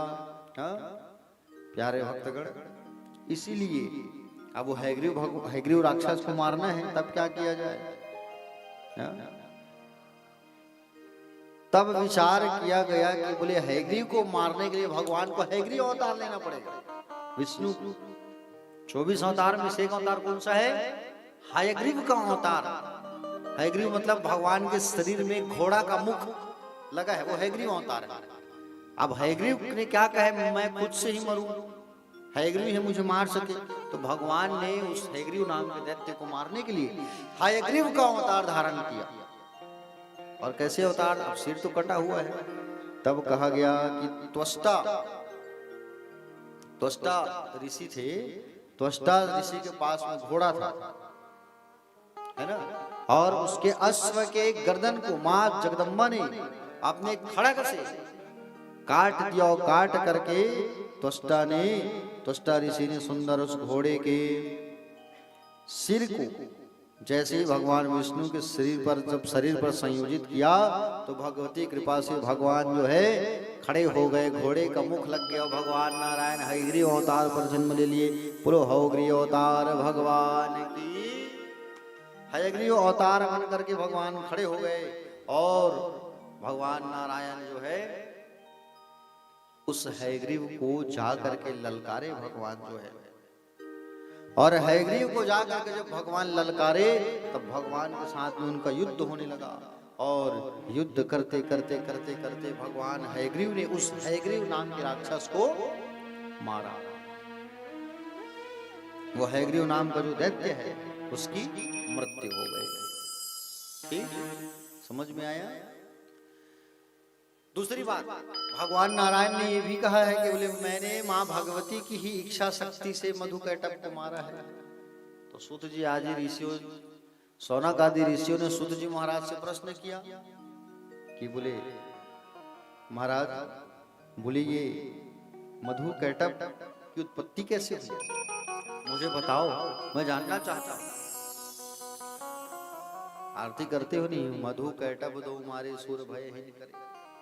हाँ, तो आइए मधुकैटभ की कथा सुनते हैं हम लोग। प्यारे भक्तगण देखो, कथा जो आप सुन रहे हो बिल्कुल एकाग्र चित्त से सुनना, क्योंकि कथा जो है मन की व्यथाओं को दूर करती है ना? हाँ, कहीं यहाँ से सुन करके इधर निकाल दिए तो कोई मतलब नहीं। ठीक है? हाँ, देखो आपसे मैं एक प्रश्न करता हूँ और प्रश्न जिनमें जिन्ह पास हो ही तिल इनाम मिल ही। ठीक है? हाँ, एक राजा था और राजा के पास में एक मूर्ति बेचने वाला आया राजा के यहाँ। अब राजा के यहाँ मूर्ति बेचने वाला जो आया और मूर्ति बेचने वाला जो आया राजा के यहाँ, तो प्यारे भक्तगण राजा के यहाँ जो मूर्ति बेचने वाला जो आया उसके पास 3 मूर्ति बची थी। अब मंत्री से पूछा राजा ने कौन सी मूर्ति खरीदे बताओ। मंत्री ने मूर्तिकार से पूछा भैया तीनों मूर्ति की क्वालिटी क्या है बताओ आप। मूर्ति वाला ने बताया कि देखो भाई, एक जो मूर्ति है पहली मूर्ति के दोनों कान छेद है, दूसरी मूर्ति के दोनों कान बंद है, तीसरी मूर्ति का एक छेद है एक बंद है, एक बंद एक चालू है। कौन सी मूर्ति खरीदेंगे अब बताओ। राजा मंत्री से पूछ रहे हैं और मैं यहाँ आप लोगों से पूछ रहा हूँ, कौन सी मूर्ति लेना पसंद करेंगे बताओ। पहली वाले मूर्ति कौन कौन लूहू, चलो हाथ उठाओ। दोनों कान छेद वाले एक दिन बस दाई बस और कौन ली? कोई नहीं। अच्छा दूसरे नंबर की मूर्ति आप लोग कितने लोग हुए? दूसरे नंबर वाले कितने लोग हुए यहाँ? कोई नहीं। तीसरे नंबर वाले पीछे बाबूजी ने हाथ उठाया और एक माता जी हाथ उठाया। तो बाकी तुमने का मूर्ति लेवेश नहीं करो, फ्री मिलत नहीं है कैसे? अरे तुहर मुझे पैसा कौड़ी थोड़ी मांगा था दादा है। एक उदाहरण बोला जा रहा है कौन सी मूर्ति खरीदोगे। तो आप लोगों को कोई मूर्ति लेना नहीं है, मतलब कोई इंटरेस्ट ही नहीं है कथा में, ऐसा लग रहा है मेरे को तो है। तीसरे नंबर की मूर्ति जिस बाबूजी ने खरीदा है और जिस माता जी ने पीछे कुर्सी में बैठे हैं, इनके लिए ताली बजाओ एक बार। इसी चीज को समझना है आप लोगों को। मैंने क्या कहा, पहली मूर्ति जो है उसके दोनों कान छेद, डंडा इधर से डालोगे तो इधर निकल जाएगा, मतलब इधर से सुनोगे तो इधर निकल जाएगा, कोई मतलब नहीं। दूसरी मूर्ति जो मैंने कहा उस मूर्ति की क्वालिटी क्या है, दोनों बंद, मतलब वो सुनता ही नहीं है, उसको कथा सुनाओ आप कोई मतलब नहीं। पहले कथा सुनाएंगे हम तो इधर से सुन के इधर से निकालेगा, दूसरे कथा सुनाएंगे तो सुनेगा ही नहीं, बंद है कान उसका। तीसरी मूर्ति कथा सुनाएंगे तो वो इधर एक बंद एक चालू बोला ना मैंने, तो इधर से वो कथा सुनेगा और इधर कथा को निकलने ही नहीं देगा, वो यहाँ रखेगा। तो तीसरी मूर्ति खरीदना ही श्रेष्ठ है। अब बताओ कौन सी मूर्ति लूं, पहला कि दूसरा? कि तीसरा? अच्छा, तीसरा वाले कौन कौन हो? चलो हाथ उठाओ। ओहो, बताए के बावजूद भी नहीं चलेने कहा था। ठीक है, अब तुम्हारों पैसा में मूर्ति बीज वो तो इसे लाते हैं मन। चलो हाथ उठा के एक बार जयकारा तो लगा दीजिए। बोले देवी भागवत महापुराण की।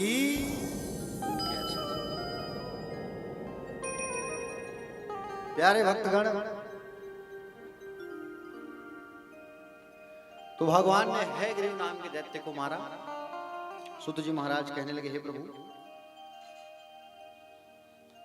महावीर संपन्न, किसी से भी परास्त न होने वाले मधुकैटभ, इस राक्षसों का उत्पत्ति कैसे हुआ और इनकी मृत्यु कैसे हुई, ये मुझे सुनना है। तो सुत जी महाराज ने सुंदर इन सबको सुंदर कहने लगे। सुतवाच क्या कहने लगे? विष्णुर कर्ण मलोद्भूतो दानवो मधुकैटभो महाबलो चतो दैत्यो विवृद्धो सागरे जले। भगवान कहाँ रहते हैं? सागर में, क्षीर सागर में, है ना। तो भगवान नारायण के, विष्णु के, भगवान विष्णु के कानों के मैल, कान में जो मैल होता है ना, उसी भगवान नारायण के कानों के मैल से मधु और कैटभ नाम के दो दानव उत्पन्न हुए। महाबली, महाबलशाली, और ये सागर में ही बढ़ने वाले हैं, सागर में रहने वाले हैं। अति विस्तार वाला जल। प्यारे भक्तगण, इस जल में इन दोनों की उत्पत्ति हुई। इन्होंने विचार किया, हमारे माता पिता कौन है? मधुकैटभ सोचने लगे, हमारे माता पिता कौन है, हमारा जन्म कहाँ से हुआ है, क्या हुआ है, कुछ समझ नहीं दे रहे है। उसी समय आकाशवाणी हुआ, मनोहारी बाम्बिज स्वरूप एम, ऐसा वाणी सुनाई दिया, एम ऐसा। उसी मंत्र को मानकर दोनों ने क्या किया? उसी मंत्र को मानकर दोनों ने आहार का परित्याग करके दोनों भाई जो है 1000 साल तक कठोर तपस्या की। कठोर तपस्या किए दोनों जो है 1000 साल तक, और 1000 साल तक एम, ये दुर्गा का ही मंत्र है ना, एम। तो इस एम मंत्र का उच्चारण करके प्यारे भक्तगण, ये जो है 1000 साल तक कठोर तपस्या किया, कठोर तपस्या किया, कठोर तपस्या की दोनों भाई, मधु और कैटभ। अब मधु और कैटभ दोनों जब तपस्या करने लगे 1000 साल तक, माँ भगवती प्रसन्न हो गई, कहे वरदान मांगो, मैं तुम दोनों की तपस्या से प्रसन्न हूँ, वरदान मांगो। क्या वरदान मांगना है? दैत्यों ने भगवती से प्रार्थना किया कि हमें यह वरदान दीजिए कि हमारी मृत्यु जब हम चाहें तभी हो, ऐसा वरदान मांगा। जब हम चाहें तभी हम मरे, ऐसा वरदान दो तुम। तो मधुकैटभ ने मां जगदम्बा से वरदान मांगा कि भाई जब हम चाहें तब मृत्यु हो। मां भगवती जो है आशीर्वाद दे करके अंतर ध्यान हो गई वहां से। प्यारे भक्तगण, एक बार संयोग से कमल पर बैठे हुए ब्रह्मा जी को देख लिया मधुकैटभ ने, और मधुकैटभ ने ब्रह्मा जी को देखा तो ब्रह्मा जी को देख करके ब्रह्मलोक को प्राप्ति करेंगे ऐसा कह करके ब्रह्मा के ऊपर चढ़ाई कर दी। ब्रह्मा जी तुरंत भगवान नारायण की शरण में पहुंच गए, क्योंकि मधुकैटभ की मृत्यु ब्रह्मा खात में है ही नहीं। डर गए ब्रह्मा जी महाराज, बोले लोग से मूर्खों से लगना उचित नहीं है। तो भगवान नारायण की शरण में पहुंच गए, और तुरंत भगवान नारायण की शरण में जब पहुंचे तो भगवान कैसे थे? नारायणम जगन्नाथम निस्पंदम योग निद्रया। भगवान तो गहरी नींद में सोए हुए हैं। भगवान विष्णु जो है गहरे नींद में सोए हुए हैं। ब्रह्मा जी जो है स्तुति करने लगे, दीननाथ हरे विष्णु वामनोत्तिष्ठ माधवा भक्तार्ति ऋषिकेश सर्वावास जगतपते। हे भगवान नारायण उठो, हे भगवान नारायण उठो। भगवान नारायण की अर्जी लगाने लगे, भगवान नारायण का सुंदर ध्यान लगाने लगे ब्रह्मा जी। हे भगवान आप उठो, हे भगवान आप उठो, ऐसा प्रणाम करने लगे। प्रणाम करते करते करते करते हे गोविंद, हे दीननाथ, जन की रक्षा कीजिए, भगवान नारायण नहीं उठे। तब ब्रह्मा जी ने योग निद्रा की अवस्था में माँ भगवती की आराधना की। ब्रह्मा जी ने देखा कि बोले नारायण भगवान तो अब उठ नहीं रहे हैं, एक काम करता हूं, मैं माँ भगवती की आराधना करता हूं। माँ भगवती ब्रह्मा की स्तुति से प्रसन्न होकर योग निद्रा को भगवान विष्णु के शरीर में से निकलने का आदेश दिया।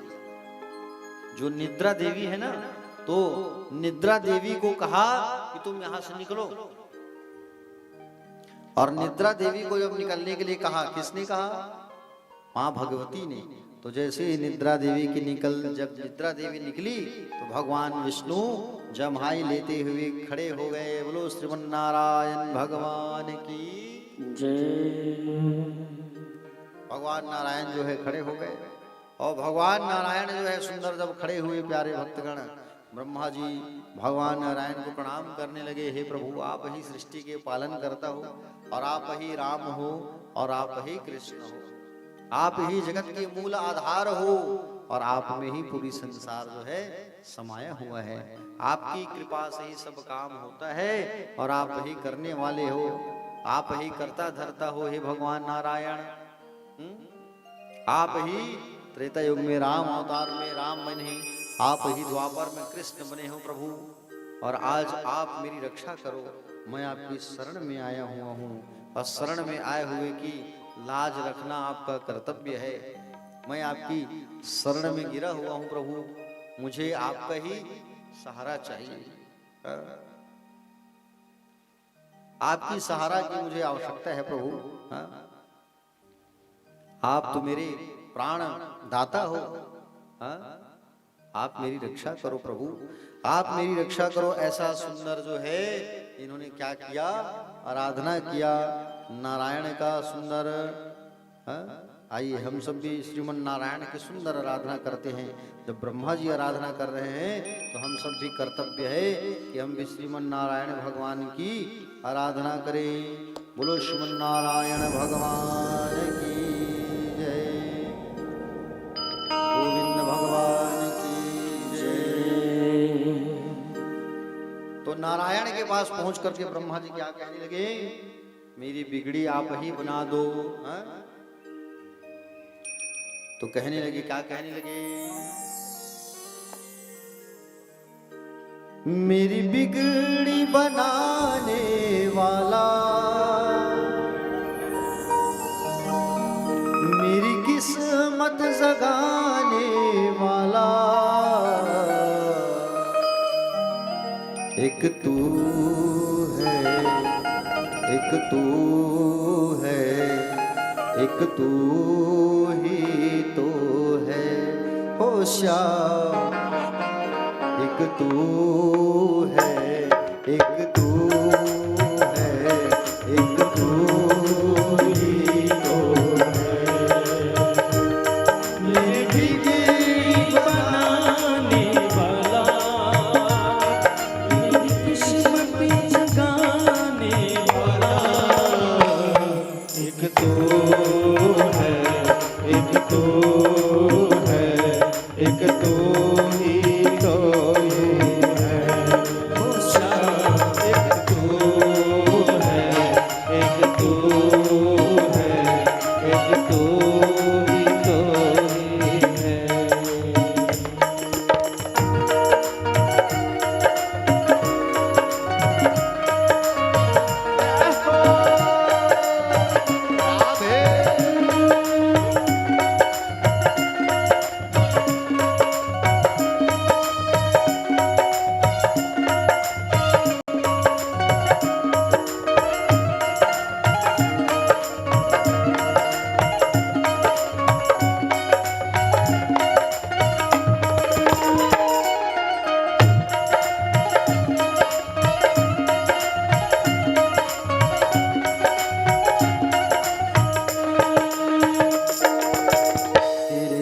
श्याम मैं तो किसी को न जानूं, तेरे सिवा श्याम मैं तो किसी को न जानूं। दिन और रात मैं तो गुण तेरे गाऊं, तेरे जय आवाज मैं तो तेरे गुण गाऊं।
तेरी दया से मेरा चलता गुजारा, तेरी दया से मेरा चलता गुजारा।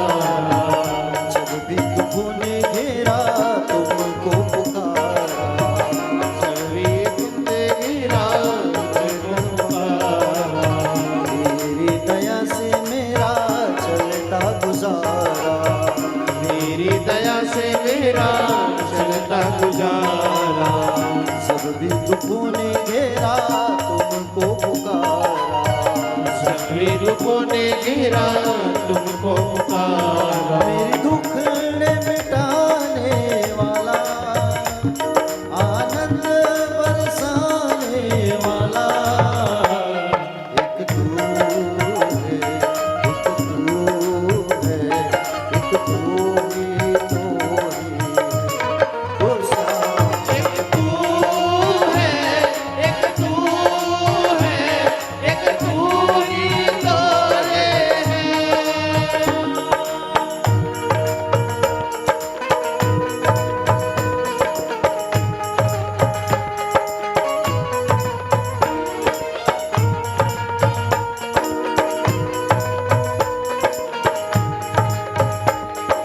से हो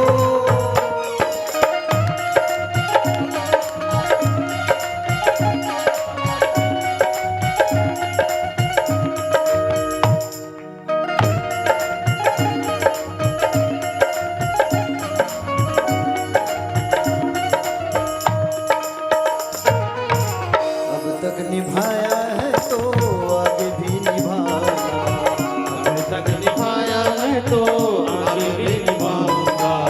बीच मझधार में तू छोड़ मत जाना, बीच मझधार में तो छोड़ मत जाना। अब तक निभाया है तो आगे भी निभाना, अब तक निभाया है तो आगे भी निभाना। बीच मझधार में तू छोड़ मत जाना, बीच मझधार में तो छोड़ मत जाना। मेरी नैया चलाने वाला, शर्माता तू ही सहारा, एक तू है, एक तू है, एक तू ही तो है।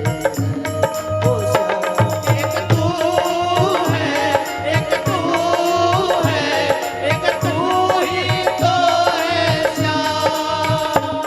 मेरी बिगड़ी बनाने वाला, मेरी किस्मत जगाने वाला, एक तू है, एक तू है, एक तू ही तो ही है। ओ श्याम एक तू है, एक तू है, एक तू ही तो है श्याम। एक तू है, एक तू है, एक तू ही तो ही है। ओ श्याम एक तू है, एक तू है, एक तू ही तो है श्याम। एक तू है, एक तू है, एक तू ही तो ही है। ओ श्याम बोलिए भगवती मैया की जय। एक बार हाथ उठा के कहिए बोल जयकारा सिर वाले दस साचे दरबार की जय हो, शीतला मैया की जय हो। तो ब्रह्मा जो है जा करके नारायण की आराधना करने लगे, भगवती की आराधना करके भगवती को कहे माँ भगवती नारायण को जगाओ आप, वो दैत्य मेरे पीछे पड़े हुए हैं। अब भगवती मैया ने योग निद्रा को जैसे हटाया शरीर से, भगवान नारायण खड़े हो गए और भगवान नारायण खड़े होकर के कहे "हाँ, ब्रह्मा जी मैं आपकी रक्षा जरूर करूंगा और मैं मधु और कटक के साथ युद्ध करूंगा।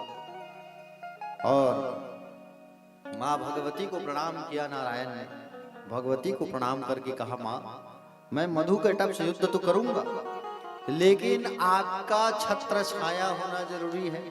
आप मेरी बल हो, आप मेरी तप हो, आप मेरी क्रिया हो, आप मेरी फल हो, और आपकी शक्ति के बिना मैं वो दोनों को नहीं मार सकता। तो ऐसा कहा करके भगवान नारायण 5000 साल तक युद्ध किए। भगवान सोचो कितने हजार साल तक, 5000 साल तक भयंकर युद्ध हुआ मधुकैटभ और भगवान नारायण के बीच में, खूब युद्ध। अब उन लोग क्या करते थे, एक भाई लड़ता था तो एक भाई बैठ करके पानी पीता था, चाय पीता था, विश्राम करता था। अब एक भाई थक जाता था तो एक भाई जाता था युद्ध करता था, फिर दूसरा भाई बैठ के पानी पीता था, विश्राम करता था। ऐसे ऐसे युद्ध करते करते 5 साल हो गया। नारायण ने कहा देखो भाई 5000 साल हो गए युद्ध करते करते, तुम लोग युद्ध करने आते हो, एक जन युद्ध करता है एक विश्राम करता है, लेकिन मैं तो अकेला हूं ना, हाँ? इसलिए तुम दोनों जो है, तुम दोनों से मैं प्रसन्न हो गया हूं, हाँ? तो एक काम करो, तुम दोनों की वीरता को देख के मैं प्रसन्न हूं, तुम दोनों मुझसे वरदान मांग लो। चलो मधुकैटभ को कहा भगवान नारायण ने कि वरदान मांग लो। तो ये सुनकर के मधुकैटभ ने क्या कहा, हरेण याचकाववावं त्वं किं दातुमिच्छसि ददाओ तुभ्यं देवेश दातारो नौ न याचको। मधुकैटभ ने कहा तुम हमें क्या वरदान दोगे, हैं? भिखमंगा समझे हो क्या हमको, भिखारी समझे हो, वरदान मांगे वो भी तुमसे? अरे हम तुमसे क्या मांगे, तुम हमसे वरदान मांग लो, हम तुम्हें देंगे। भगवान नारायण ने कहा यही एक बढ़िया मौका है इन लोगों को उल्लू बनाने का। तो कहा कि बोले ठीक है। भगवान नारायण ने बिना विचार किए कह दिया, क्या कहा, ये वरदान दो कि आप दोनों की मृत्यु मेरे हाथों हो जाए। हाँ? भगवान के प्रश्नों को सुन करके आश्चर्यचकित हो गए दोनों भाई।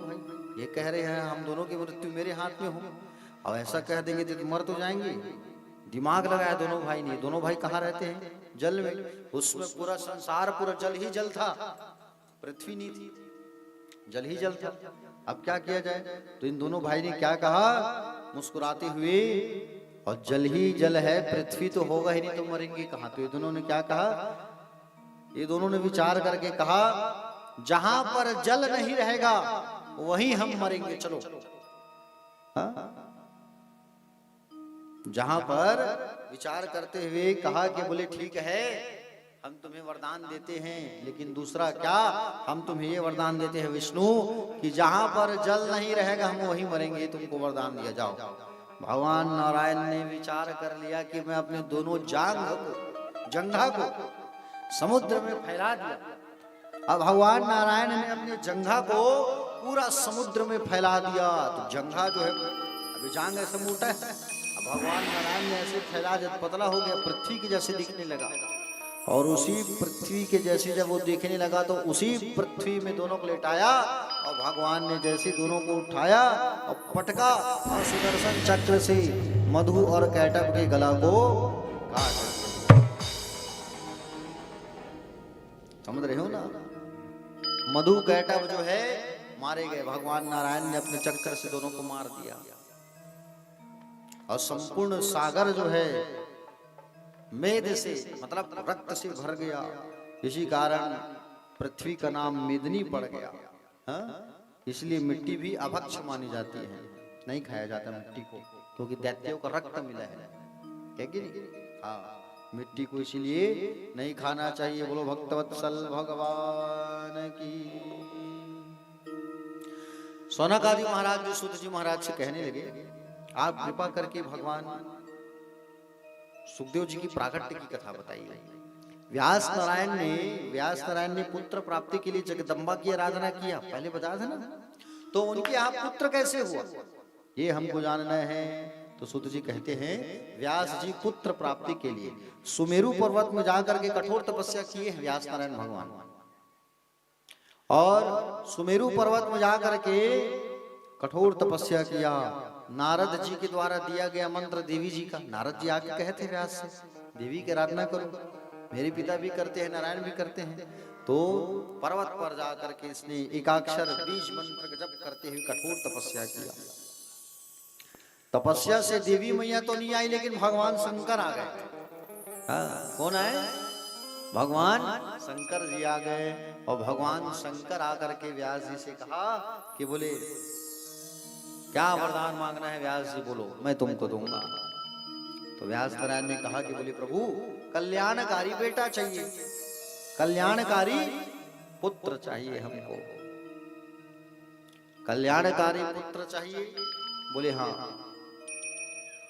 कल्याणकारी पुत्र। देखो एक पुत्र जो है घर में अगर हो जाता है, एक पुत्र अगर घर में हो गया और वो जो है सदाचारी है, आचरणशील है, अच्छा है, पूजा पाठ करने वाला है, सुंदर विवाह किया है, तो विवाह जब उस बेटे का हो जाता है, पिता की मृत्यु जब होती है, वो बेटा पुण्य काम करता है, पिंडदान करता है, तो उस पुत्र के शुभ कार्य से पिता की सद्गति हो जाती है ना।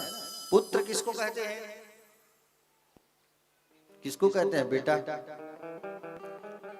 आजकल के मन बेटा नो है, आज के मन है लड़के लड़के लड़का लड़के है नहीं, पुत्र नो है आजकल के मन दाई।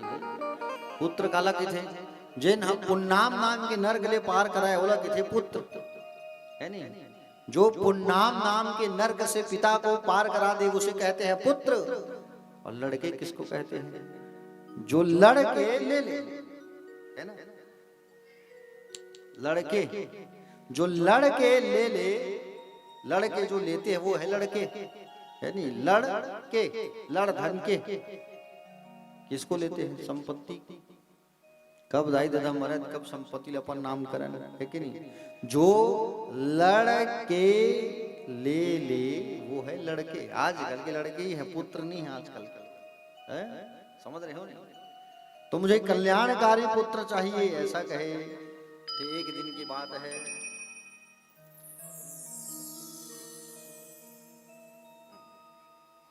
एक दिन की बात है, व्यास नारायण जो है प्यारे, तो भगवान शंकर ने आशीर्वाद दिया कि बोले ठीक है तुम्हारा कल्याणकारी पुत्र होगा, जाओ मेरा आशीर्वाद। तो एक दिन व्यास जी जो है अरणि मंथन कर रहे थे। अरणि मंथन मतलब यज्ञ जब करते हैं ना तो मंथन करते हैं, अग्नि उत्पन्न करते हैं। आप लोग देखिए वो आप लोगों के गांव में यज्ञ भी होता है। तो अरणि मंथन कर रहे थे और अरणि मंथन कर रहे थे, उसी समय व्यास जी के मन में विचार आया, पुत्र प्राप्ति का विचार चल रहा था। और पुत्र प्राप्ति का विचार चल रहा था, मंथन कर रहे हैं और आसमान में उसने एक अप्सरा को देखा। किसने, व्यास नारायण ने। व्यास नारायण ने उस घृताची नाम के अप्सरा को देखा जो उनकी ओर देख रही थी। वो अप्सरा भी देख रही थी व्यास जी की ओर। व्यास जी जो है घृताची नाम के अप्सरा को देखा। व्यास जी सोचने लगे कहीं मैं घृताची नाम के अप्सरा से वशीभूत हो गया तो हंसी का पात्र बन जाऊंगा। हाँ? हंसी का मैं पात्र बन जाऊंगा तो गड़बड़ हो जाएगा, क्योंकि पूर्व काल में ऐसा हो चुका है। पुरूरवा जो है उर्वशी के चक्कर में आए थे, हाँ? और बहुत कष्ट उठाया था। इसलिए भैया मुझे इस अप्सरा से बचना होगा। व्यास नारायण कहने लगे। तुरंत सौनकादिक मुनि ने प्रश्न कर दिया, महाराज जी पुरूरवा कौन था। गहराई में सुनना, ऐसे ही गहराई में जा जाके कथा मिलेगा देवी पुराण में। तो ये पुरूरवा कौन था महाराज, ये हमें बताइए। सौनकादिक मुनि कहे, तब बताने लगे सुनो,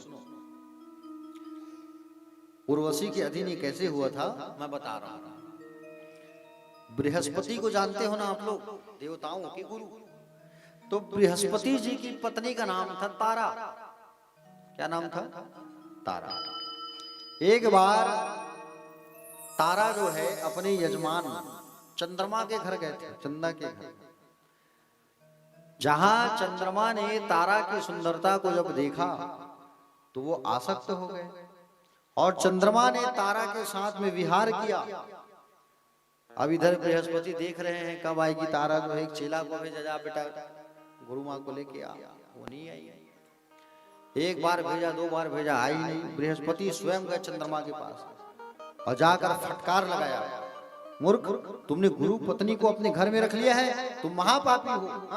ब्रह्मा हे महारी च सुरापो गुरु तल्पगा महापातकिनो होते तत संगर्गिह च पंचमा। ब्रह्म हत्या करने वाले हो, सोने की चोरी करने वाले हो तुम, मदिरा पान करने वाला, गुरु पत्नी गमन करने वाला, इन पापियों का संबंध रखने वाला सभी महापापी होते हैं। और तुम जो है गुरु पत्नी का हरण कर लिए हो, मुझे वापस करो। फिर भी चंद्रमा वापस नहीं दिया गुरु पत्नी। अब चंद्रमा कैसा करने से बृहस्पति जी नाराज हो गए, क्रोध में आ गए। क्रोधित होकर के कहे मैं तुम्हें श्राप दे दूंगा। चंद्रमा ने कहा जो क्रोधी होता है ना वो ब्राह्मण नहीं होता, उनका श्राप नहीं लगता, जाओ जो दिन है दे दो। चंद्रमा की ऐसी बात करने पर बृहस्पति गुस्से में आके देवराज के पास गए, इंद्र के पास। इंद्र को अपनी बात बताया तो इंद्र ने कहा कि बोले ठीक है मैं प्रयास करता हूँ, आप चिंता मत करो। अब इंद्र जो है चंद्रमा के पास गया और चंद्रमा के पास आकर के मांगने लगा, चंद्रमा तुम गुरु जी की पत्नी को वापस करो, अच्छी बात नहीं है ये, नरक में जाओगे, महापाप है ये। और ऐसा कहने के बाद भी नहीं माना ये। तो इंद्र जो है युद्ध करने लगा चंद्रमा के साथ। और जब चंद्रमा के साथ युद्ध करने लगे तब चंद्रमा की मदद करने के लिए राक्षसों के गुरु शुक्राचार्य जी आ गए चंद्रमा की मदद करने।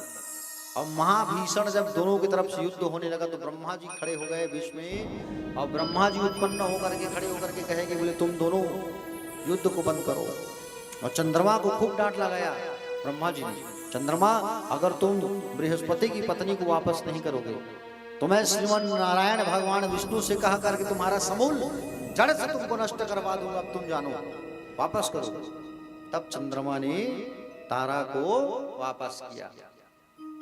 और चंद्रमा ने जब तारा को जब वापस किया प्यारे भक्तगण, तब बृहस्पति देव जी कुशल मंगल घर लौटे अपने।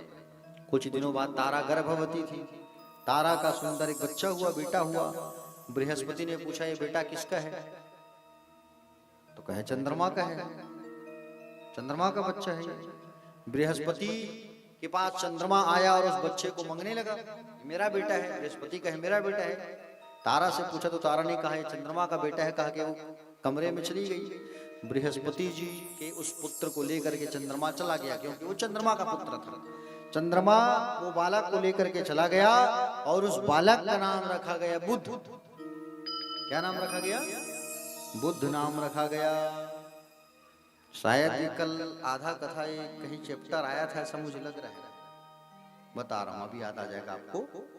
प्यारे भक्तगण, सुद्युम्न नाम के राजा थे। सुद्युम्न की कथा कल सुना था आप लोगों ने, है ना? तो सुद्युम्न एक बार शिकार करने कुमार नामक वन में गए थे। कौन से वन में? कुमार। वहां सुद्युम्न जैसे ही प्रवेश किया तो वहां वो स्त्री बन गया। क्यों?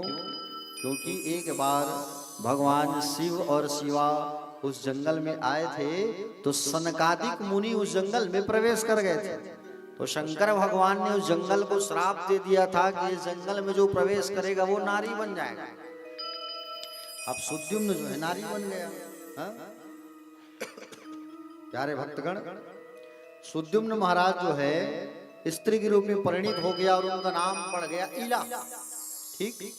एक दिन संयोग से वही चंद्रमा का बेटा बुध, जो बुधवार होता है वो बुध वही बुध है, विचरण करते हुए आया जंगल में और इला को देख करके प्रसन्न हो गया प्रेम मन से और मोहित होकर के इला के साथ में विवाह कर लिया बुध जो है। ठीक। तो बुध ने एक पुत्र को जन्म दिया जिसका नाम पड़ा पुरुरवा। ठीक। क्या नाम पड़ा? पुरुरवा। पुरुरवा नाम का श्रेष्ठ पुत्र जन्म लिया। और पुरुरवा का जन्म ले जैसे हुआ तो प्यारे भक्तगण, पुरुरवा के जन्म होने के बाद में इला जो है उसको याद आया मैं तो स्त्री था। वशिष्ठ के पास गए, गुरुदेव के पास। वशिष्ठ जी ने उसकी ऐसी दशा देख करके महादेव की आराधना किया। भगवान शिव प्रसन्न होकर के वरदान दिए कि ये 1 महीना पुरुष रहेगा, 1 महीना स्त्री रहेगा। ये ऐसा चलते गया। वरदान पाकर के सुद्युम्न राजा अपने नगर में लौट आए। 1 महीने स्त्री के रूप में रहते थे, 1 महीना पुरुष के रूप में रहते थे। प्यारे भक्तगण, जिनके कारण प्रजा बहुत दुखी रहती थी। कुछ समय बाद महाराज सुद्युम्न जंगल में चले गए और गुरुदेव की आज्ञा से देवी की आराधना करके मोक्ष को प्राप्त किए। इसका जो बेटा था पुरुरवा, ये पुरुरवा जो है राजपाट करने लगा। प्रतिष्ठानपुर इनके नगर का नाम था। तो पुरुरवा जो है राजपाट जब चलाने लगा तो प्यारे भक्तगण, एक समय की बात है, सुद्युम्न महाराज के जाने के बाद पुरूरवा जब राजपाट चला रहे थे अपना सुंदर नगर, तो उसी समय पुरूरवा के गुणों पर आसक्त होकर के, पुरूरवा का खूब नाम चला ना, खूब अच्छा राजपाट चला रहा था वो। अब अच्छा काम अगर कोई व्यक्ति करता है तो उसकी चर्चा सब जगह होती है भैया, है कि नहीं? तो पुरूरवा का चर्चा जगह जगह होने लगा।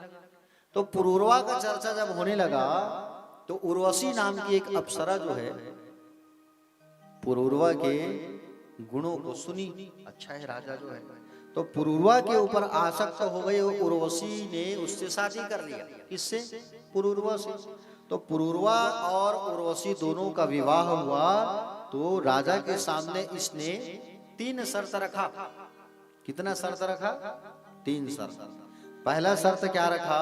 राजन, शादी तो हो रही है लेकिन मैं 2 भेड़ के बच्चे को साथ में लेकर के आऊंगी और इनको हम रखेंगे। अगर भेड़ के बच्चे को कुछ हुआ तो मैं आपको छोड़ के चल दूंगी, इसकी रक्षा करना है आपको, दोनों मेरे भेड़ के बच्चे का। उहिल दूठन गाय ले आती तो काय होती? भेड़े से उन बनाऊंगे कि बताओ, है ऐसे से आदमी रही थी। दूसरा क्या कहा? मैं केवल घृत का पान करूंगी, खाना वाना कुछ नहीं खाऊंगी, मैं केवल घी पीऊंगी। है तू मन मत पी, होगी गड़बड़ हो जाएगी, है कि नहीं? उसने क्या कहा? 2 भेड़ के बच्चे मैं लाऊंगी, उनकी रक्षा करना है आपको। दूसरा, मैं घृत ही पान करूंगी, घी ही पीऊंगी और खाना ना कुछ नहीं खाऊंगी, ठीक है। तीसरा क्या कहा? कि संसर्ग के अतिरिक्त, काम भोग जब हम करेंगे उसके अतिरिक्त अगर मैं आपको बिना वस्त्र के, कपड़े के देखूंगी, वस्त्रहीन में देखूंगी, आपको कहीं देख ली तो मैं उसी समय आपको छोड़ के चली जाऊंगा। पुरूरवा ने उर्वशी की 3 शर्त स्वीकार कर लिया। राजपाट चलाना छोड़ के वो भेड़ चराता था, बताओ, रक्षा करता था उसके भेड़ का। पूरा जीवन खत्म होने लगा आधा। एक बार इंद्रदेव ने देखा उर्वशी गायब है। कहाँ है उर्वशी? इंद्रलोक में नाचते गाते हैं लोग, कहाँ है उर्वशी? कहाँ है? बहुत दिन हो गए। उर्वशी बहुत सुंदर। तब मालूम चला उर्वशी तो महाराज पुरूरवा के यहाँ है। गंधर्वों को आदेश किया कि जाओ उर्वशी को लेकर के आओ किसी भी बहाने से। तब गंधर्वों ने क्या किया? गंधर्वों ने महाराज पुरूरवा के भेड़ को चोरी किया, दोनों भेड़ को, और चोरी करके भाग रहे थे। अब भाग रहे थे उसी समय भेड़ जो है जोर जोर से चिल्लाने लगे। रात्रि के समय था, महाराज सोए थे, भेड़ की चोरी, भेड़ आवाज लगाए, और भेड़ जब आवाज लगाए तो भेड़ को बचाने के लिए दौड़ा, ये रक्षा करने के लिए। उसी समय इंद्र के दूतों ने, गंधर्वों ने आकाश में बिजली चमका दिया। किसके ऊपर? पुरूरवा पर बिजली चमका तो शरीर दिखा किसका? पुरूरवा का। उर्वशी ने देखा महाराज भाग रहे हैं भेड़ के पीछे, मेरे भेड़ की रक्षा करने के लिए, लेकिन बिना वस्त्र के हैं। देख लिया, जानबूझ के प्रकाश कर दिए और देखा कि बोले भाग रहे हैं बिना वस्त्र के है। उसी समय पुरूरवा को छोड़ करके उर्वशी चली गई। ठीक। अब पुरूरवा जो है उर्वशी के चले जाने के बाद बहुत कष्ट उठाने लगे, खूब कष्ट उठाए, अपार कष्ट हुआ पुरूरवा को। विचार करते हुए निश्चय कर लिया कि अब उर्वशी मुझे नहीं मिलेगी, अब मैं कैसे रहूंगा। उर्वशी के प्रेम में वो पागल हो गए पुरूरवा जो है। तो व्यास नारायण भगवान ने विचार किया कहीं मैं ये घृताची अप्सरा को देखूंगा तो मेरे पूर्वज पुरूरवा की तरह मैं भी हो जाऊंगा। पॉइंट कहां से कहां गया देखो कथा, है ना। तो व्यास नारायण जो है मन में विचार कर लिए कि भैया मुझे ये घृताची अप्सरा के पीछे नहीं भागना है, पुरूरवा जैसे मेरा भी हाल हो जाएगा, दुनिया वाले मेरी हंसी उड़ाएंगे। मंथन कर रहे थे और उसको देखा तो वो घृताची अप्सरा उसी समय सुकी का, है ना, सुकी का रूप बना करके वहां से उड़ गए। सुकी मतलब पक्षी, तोता, तोती, और उसका रूप बना करके वो उड़ गई। और मंथन कर रहे थे महाराज, अग्नि को प्रकट किया। अग्नि को प्रकट करने के लिए जैसे ही मंथन कर रहे थे तो व्यास नारायण भगवान का तेज उस अरणी पर गिर गया। व्यास जी ने ध्यान नहीं दिया, उसको गिर गया। और अरणी मंथन करते समय, अरणी मंथन से सुंदर उसी समय मंथन कर ही रहे थे कि एक पुत्र जो है उत्पन्न हो गया ना? एक बेटा की प्राप्ति हो गई। सुकी के प्रति मोह होने के कारण व्यास नारायण ने उस बालक का नाम रखा सुक। क्या नाम रखा? सुखदेव। बोलो सुखदेव जी महाराज की जय हो। तो अलग अलग कल्प में अलग अलग नाम मिलता है, अलग अलग कथा मिलता है। और श्रीमद् भागवत में 12 साल रहा है ये सुख जो है माँ के गर्भ में। कितने साल? 12 साल। और यहाँ ये अरणी से उत्पन्न हुआ बताया गया है। तो अलग अलग कल्प में अलग अलग भेद और अलग अलग दृष्टांत जो है पाया जाता है। समझ रहे हो ना? अलग अलग कल्प में अलग अलग व्यास जी भी हुए हैं, आपको बता दूं मैं। समझ रहे हो ना? हाँ, अलग अलग कल्प में अलग अलग व्यास। ठीक है। पहले द्वापर में कौन से थे व्यास? ब्रह्मा जी। उसके बाद दूसरे व्यापार जब आया द्वापर तो प्रजापति हुए। तीसरे द्वापर में कौन हुए? शुक्राचार्य। चौथे द्वापर में हाँ प्यारे भक्तगण शुक्राचार्य, बृहस्पति, सूर्य, यमराज, इंद्र, ये सब व्यास हुए। तो इसी प्रकार से अलग अलग कथा मिलती है। तो सुखदेव जी का सुंदर जन्म हुआ। बोलो सुखदेव जी महाराज की। सुखदेव जी के जन्म होते व्यास नारायण ने खूब आनंद मनाया, उत्सव मनाया। और बृहस्पति देव जी को अपना गुरु मानकर ब्रह्मचर्य व्रत का धारण करवाया। ठीक है। एक दिन व्यास जी जो है सुखदेव से कहे, बेटा तुम शादी कर लो। क्या कहे? तुम शादी कर। सुखदेव जी ने कहा, मैं शादी नहीं कर सकता भैया, ये पत्नी बच्चे इसके चक्कर में मुझे नहीं पढ़ना है। इसके चक्कर में पढ़ूंगा तो कभी मैं मोक्ष को प्राप्त नहीं कर पाऊंगा। हाँ, बिल्कुल नहीं कर सकता मैं। व्यास जी ने कहा, गृहस्थ आश्रम को प्राप्त करो तुम। हाँ, पितरों की सेवा करो, क्योंकि पुत्रहीन ही गति नहीं होती। एक बेटा होना संसार में जरूरी है, और अगर बेटा नहीं है तो कुछ भी नहीं है। इसलिए पुत्र का होना जरूरी है। अपुत्रस्य गतिर् नास्ति स्वर्गो नैव च नैव च तस्मात् पुत्र महाभाग कुरु स्वाध्याय गृहाश्रमम्। सुखदेव जी कहते हैं, हे तात, आप ही बताइए कि संसार में ऐसा कौन सा सुख है जिसके साथ दुख नहीं जुड़ा हुआ हो? ऐसा कौन सा सुख है जिस सुख में हम रहते हैं तो दुख उठाना नहीं पड़ता? बताओ आप। विवाह करके कौन सुखी है? बताओ आप। विवाह करके कौन सुखी है कि नहीं? विवाह करने के बाद कोई सुखी नहीं रहता, सब दुखी रहते हैं। जैसे विवाह करके स्त्री के वशीभूत हो जाते हैं, लोहे या लकड़ी में फंदा हुआ जीव निकल सकता है? लेकिन पत्नी और पुत्र के बंधन में फंसा हुआ प्राणी कभी मुक्त नहीं हो सकता। ये मोह का जो बाजार है, माया का जो बाजार है, वो माया के बाजार में सब लोग ऐसे फंसे रहते कि बंधन नहीं हो सकता। कदाचिदपि मुच्चित लोह काष्ठाद्यंत्रता पुत्र दारैर निबद्धस्तु न विमुच्चित करहिचित्। समझ रहे हो ना? व्यास जी कहते हैं, हे पुत्र, माया सबको मोहित कर लेती है। माया सबको मोहित कर लेती है। विश्वामित्र जी ने 3 वर्ष तक निराहार रहकर कठोर तप किया था, 3000 वर्ष तक। लेकिन फिर भी वो विश्वामित्र जो है मेनका के ऊपर आसक्त हो गए थे। मेरे पिता पराशर जी धीवर की कन्या पर मोहित हो गए। कहां तक कि कहें, संसार में हर व्यक्ति काम के दिन है, इसलिए मेरी बात मान लो पुत्र, तुम भी सुंदर कन्या देख करके शादी कर लो, इसी में संसार का कल्याण है। तो सुखदेव जी ने कहा कि बोले मैं शादी नहीं कर सकता। ठीक है, तुम शादी नहीं करना चाहते तो एक काम करो, तात मुझे आप ऐसा ज्ञान दो।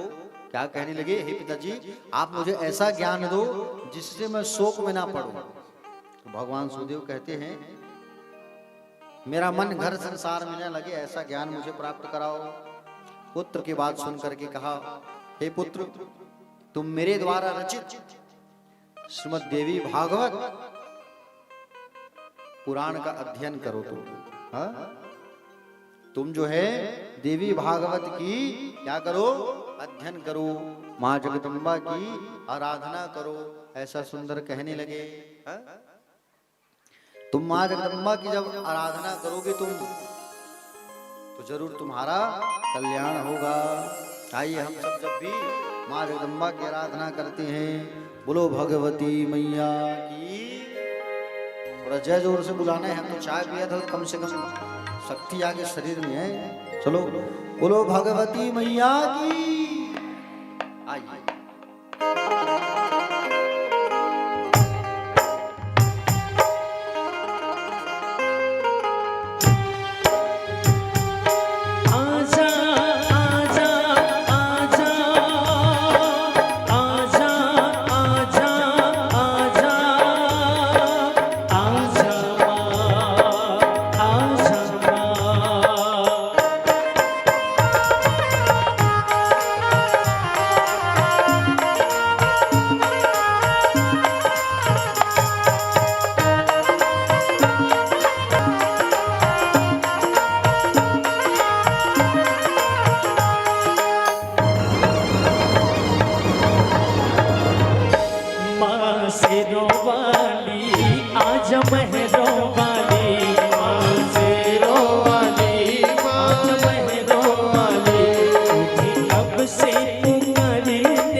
तेरे नाम की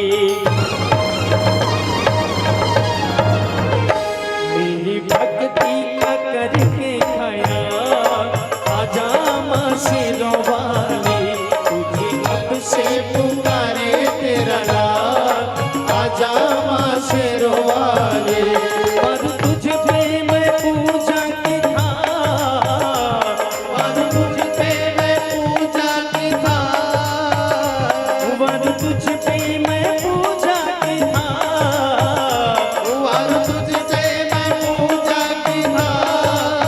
आजा माँ शेरों वाली, तुझे कब से पुकारे तेरा लाल, आजा माँ शेरों वाली, तुझे कब से पुकारे तेरा लाल, आजा माँ शेरों वाली।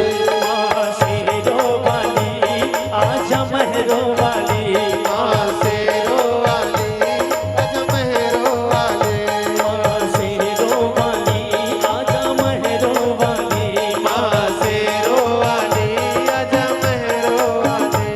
माँ शेरों वाली, आजा महरों वाली, आजा माँ शेरों वाली, आजा माँ शेरों वाली, आजा महरों लाडा वाली, शोभा वाली,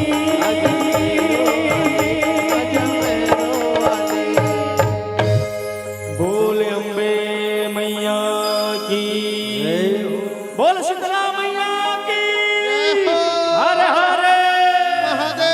राधे राधे। राम से मिला दे।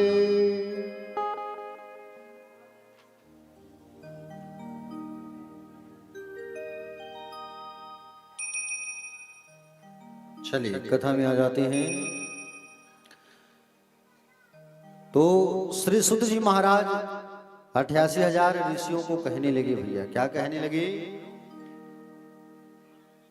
कि व्यास नारायण ने अपने पुत्र सुख से कहा कि आप जो है श्रीमद् देवी भागवत की आराधना करो, कथा सुनो, अध्ययन करो। यह पुराण वेदों के समान है और बहुत ही पवित्र है। महाप्रलय काल में जब भगवान नारायण वट के पत्ते पर शयन कर रहे थे, बरगद के पत्ते में, तब भगवती माँ ने आधे श्लोक में ही संपूर्ण ज्ञान, आधा श्लोक में संपूर्ण ज्ञान भगवान नारायण को दिया। नारायण के नाभि से जब ब्रह्मा की उत्पत्ति हुई, तब भगवान नारायण ने वही आधा श्लोक का दिव्य ज्ञान ब्रह्मा को प्रदान किया और इसी की सहायता से मैंने दिव्य देवी भागवत की रचना मैंने की, व्यास जी ने बताया। ठीक है, इस प्रकार भगवान वेद व्यास जी ने भगवान सुखदेव जी को संपूर्ण श्रीमद् देवी भागवत का सुंदर अध्ययन करवाया। प्यारे भक्तगण, सुंदर सुखदेव जी ने भगवान वेद व्यास की आज्ञा का पालन किया, लेकिन फिर भी उनके मन को शांति नहीं मिला। किसके मन को? सुखदेव भगवान जी की ना। सुखदेव भगवान के मन को जब शांति नहीं मिला, तब वेद व्यास जी ने कहा, पुत्र यदि तुम्हें अभी भी शांति नहीं मिला है तो तुम राजा जनक के दरबार में जाओ। कहाँ जाओ? राजा जनक कौन है? जनक जी कौन है? सीता के पिता। और सीता मैया का जन्म कहां से हुआ था? भूमि से। हाँ, रुक्मणी का जन्म कहां से हुआ था? आसमान से। लक्ष्मी का जन्म कहां से हुआ था? सागर से। ये तीनों एक ही हैं और ये तीनों जो है किसी के गर्भ से जन्म नहीं लिए हैं। ठीक है? हाँ प्यारे भक्तगण, सुखदेव जी महाराज को कहे कि आप पुत्र जो है कहां चले जाओ? राजा जनक के दरबार में। राजा जनक के यहां जब गए, सुंदर राजा जनक और सुखदेव जी के बीच में संवाद हुआ, बातचीत हुआ।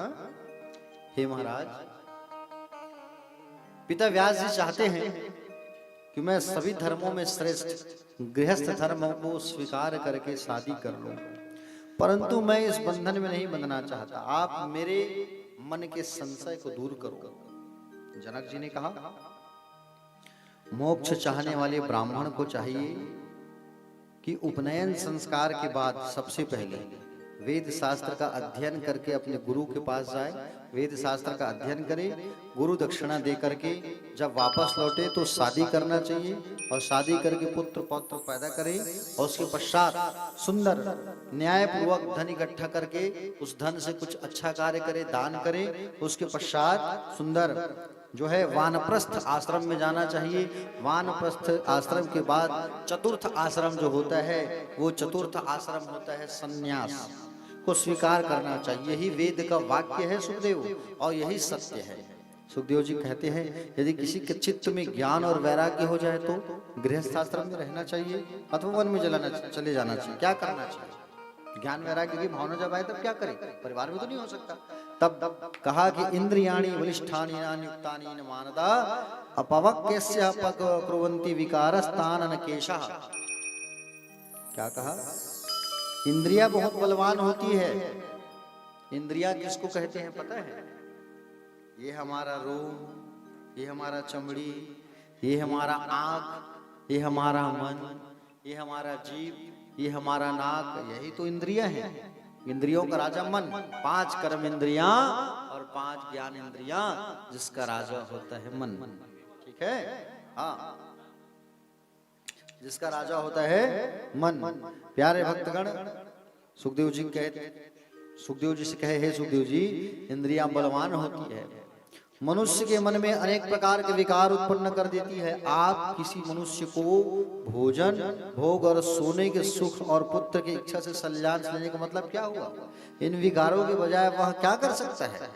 वासनाओं का यह जाल बहुत कठिन है, इसलिए मनुष्य को क्रम से चलना चाहिए और इन आश्रमों को क्रम से निर्वाह कर लेना चाहिए। यह मन बहुत प्रबल है, इसलिए इसे जीतने का प्रयास करना चाहिए। हाँ? जैसे मैं राज कार्य करता हूँ, फिर भी मैं जीवन से मुक्त हूँ, मैं अपनी इच्छा अनुसार काम करता हूँ। सुखदेव राजा जनक कह रहे हैं, हाँ, किंतु मुझे इन सब का कोई असर नहीं होता। मैं टेंशन लेता ही नहीं, चिंता करता ही नहीं मैं। हाँ? जैसे कि अनेक भोगों को भोगते हुए भी अनेक कार्यों को करने के लिए मैं अनासक्त हूँ, उसी प्रकार आप भी मुक्त हो जाइए। मन ही मनुष्य के बंधन और मोक्ष का कारण होता है। इस मन को समझाओ, ये मन ही तो है बंधन और मोक्ष का कारण। हाँ? मन एव मनुष्याणाम कारणम बंध मोक्षयो। समझ रहे हो ना? जितने भी भेद हैं, यह शत्रु है, यह मित्र है, यह मेरा है, यह भाई है, यह पराया है, ये अपना है, ये सब का सब जो है मन का भाव है ये। इसलिए मैं ब्रह्म हूं, ऐसा सदैव निश्चय करना चाहिए। हाँ? जनक जी के प्रवचन को सुन करके सुखदेव महाराज जी का संदेह दूर हो गया। हाँ? और वो आए और आकर के सुंदर पिता को आज्ञा दिया कि मैं विवाह करूंगा और पितरों की कन्या पीवरी, पितरों की कन्या पीवरी से सुखदेव भगवान की शादी हुई है और उनके 4 बेटे हुए हैं सुखदेव भगवान के। पहला गौर प्रभु, दूसरा भूरी, तीसरा कृष्ण और चौथा देवश्रुत, और एक कन्या भी हुई है। 4 बेटा और 1 बेटी, ठीक है, जिसका नाम पड़ा कीर्ति। सुखदेव भगवान के 4 बेटे और 1 बेटी। अंत में भगवान सुखदेव जी कैलाश के सुंदर शिखर पर चले गए। वहां कुछ दिनों में उन्हें, प्यारे भक्तगण, परम सिद्धि की प्राप्ति हो गई। सुखदेव जी आकाश में व्याप्त हो गए। सारे देवता फूलों की वर्षा करने लगे, जयकार करने लगे, गान करने लगे। हाँ? सुखदेव जी की मोक्ष हुई। व्यास जी बड़े चिंतित हो गए और व्यास जी बड़े चिंतित होकर के हा पुत्र करके रोने लगे। भगवान शंकर वहां प्रकट हो गए। शंकर जी ने कहा, हे ब्रह्मज्ञानी, सुखदेव जी के लिए चिंता मत करो, वो तो योग वेत्ता है, उन्होंने दुर्लभ परम गति को प्राप्त किया है। मैं आपको आशीर्वाद देता हूँ व्यास जी कि आपको अपने पुत्र की रमणीय छाया का सदा आभास होता रहेगा। ऐसा कहा करके भगवान चले गए। कुछ ही देर में व्यास जी महाराज को सुखदेव जी का वो ओजस्वी छाया दिखाई देने लगा। समझ रहे हो ना? व्यास जी जो है सुंदर ज्ञान प्राप्त करके हिमालय के नीचे आए, और हिमालय के जब नीचे आए तो व्यास जी को अपनी माँ की याद आने लगी। व्यास जी की माँ का क्या नाम है? सत्यवती, है ना? सत्यवती की याद आने लगी उनको, और सत्यवती की जब याद आई तो गंगा किनारे ही छोड़ करके चले गए थे, है ना?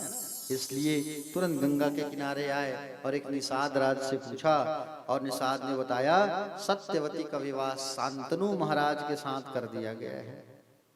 बड़ी अच्छी प्रसंग है, शांतनु के साथ कर दिया गया। व्यास जी वहीं आश्रम बना करके रहने लगे। शांतनु का विवाह सत्यवती के साथ में हुआ, जिनके 2 पुत्र हुए, चित्रांगद और विचित्र वीर्य।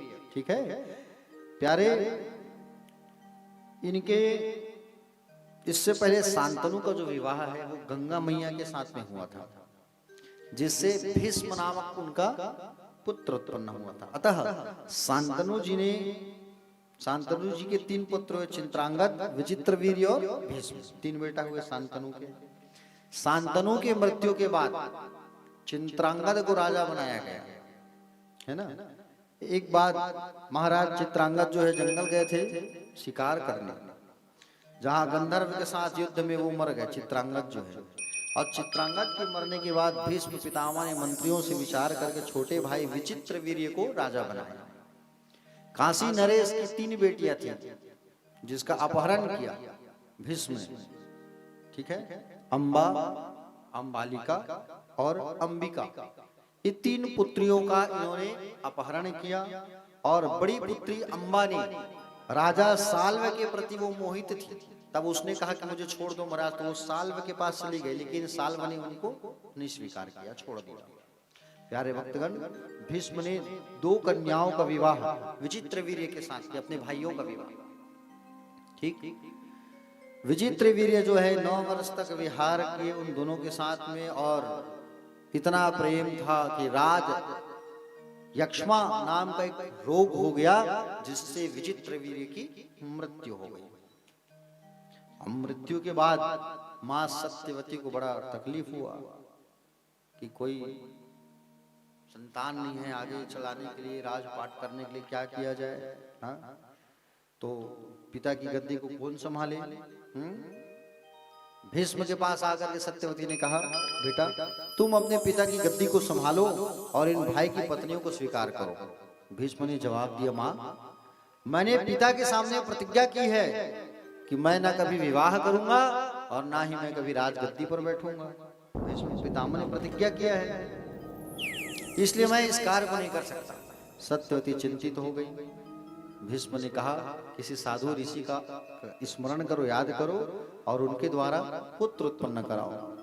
तो सत्यवती मैया ने व्यास जी को याद किया, व्यास नारायण को, और व्यास जी ने वंश की रक्षा के लिए 3 प्राकृतिक पुत्रों को जन्म देने के लिए कहा। व्यास जी जब आए तो अंबिका से संबंध स्थापित किए, और अंबिका ने डर के कारण अपने नेत्र को बंद कर दिया, इसलिए बेटा जो हुआ वो अंधा हुआ। नाम पड़ा धृतराष्ट्र, है ना? दूसरी पत्नी अंबालिका व्यास जी के सामने जब आई तो पूरा उसका शरीर पीला पड़ गया, चेहरा पीला, इसलिए जो बेटा हुआ वो पीलिया से ग्रसित हुआ, पांडु रोगी हुआ। नाम पड़ा पांडु। ये पीलिया रोग से ग्रसित था।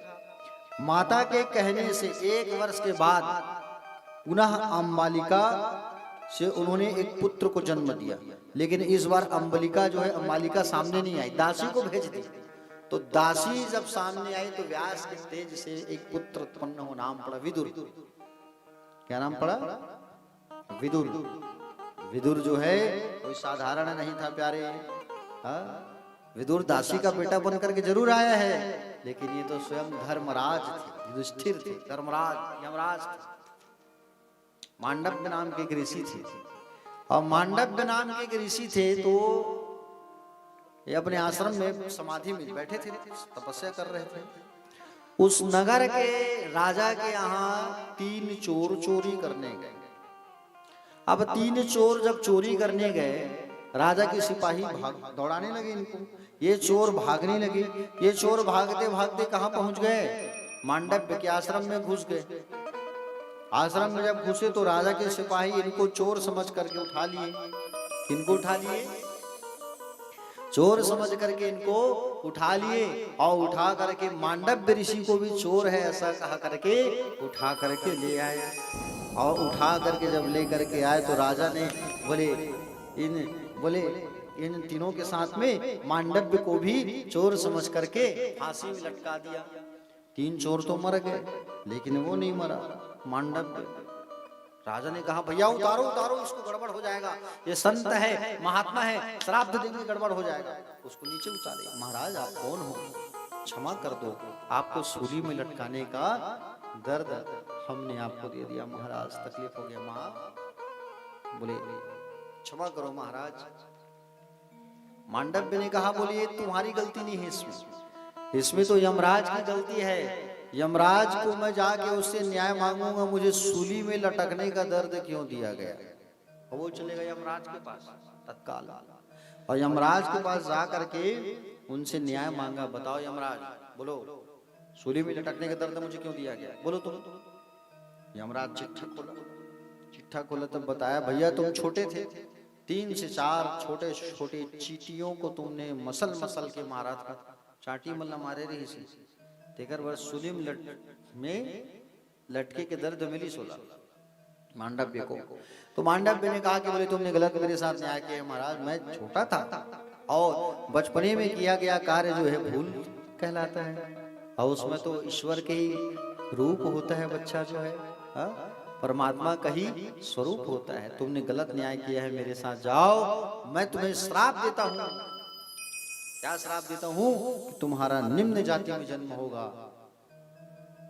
इसीलिए श्राप को सिद्ध करने के लिए यमराज दासी के पुत्र विदुर बन करके आए। समझ रहे हो ना? तो प्यारे भक्तगण, इस प्रकार माता सत्यवती के कहने से वंश की रक्षा के लिए व्यास जी ने 3 प्राकृतिक पुत्रों को जन्म दिया। प्यारे भक्तगण समझ रहे हो ना? सौनक जी कहते हैं कि हे महाराज, सत्यवती और व्यास जी की जन्म की कथा सुनाइए।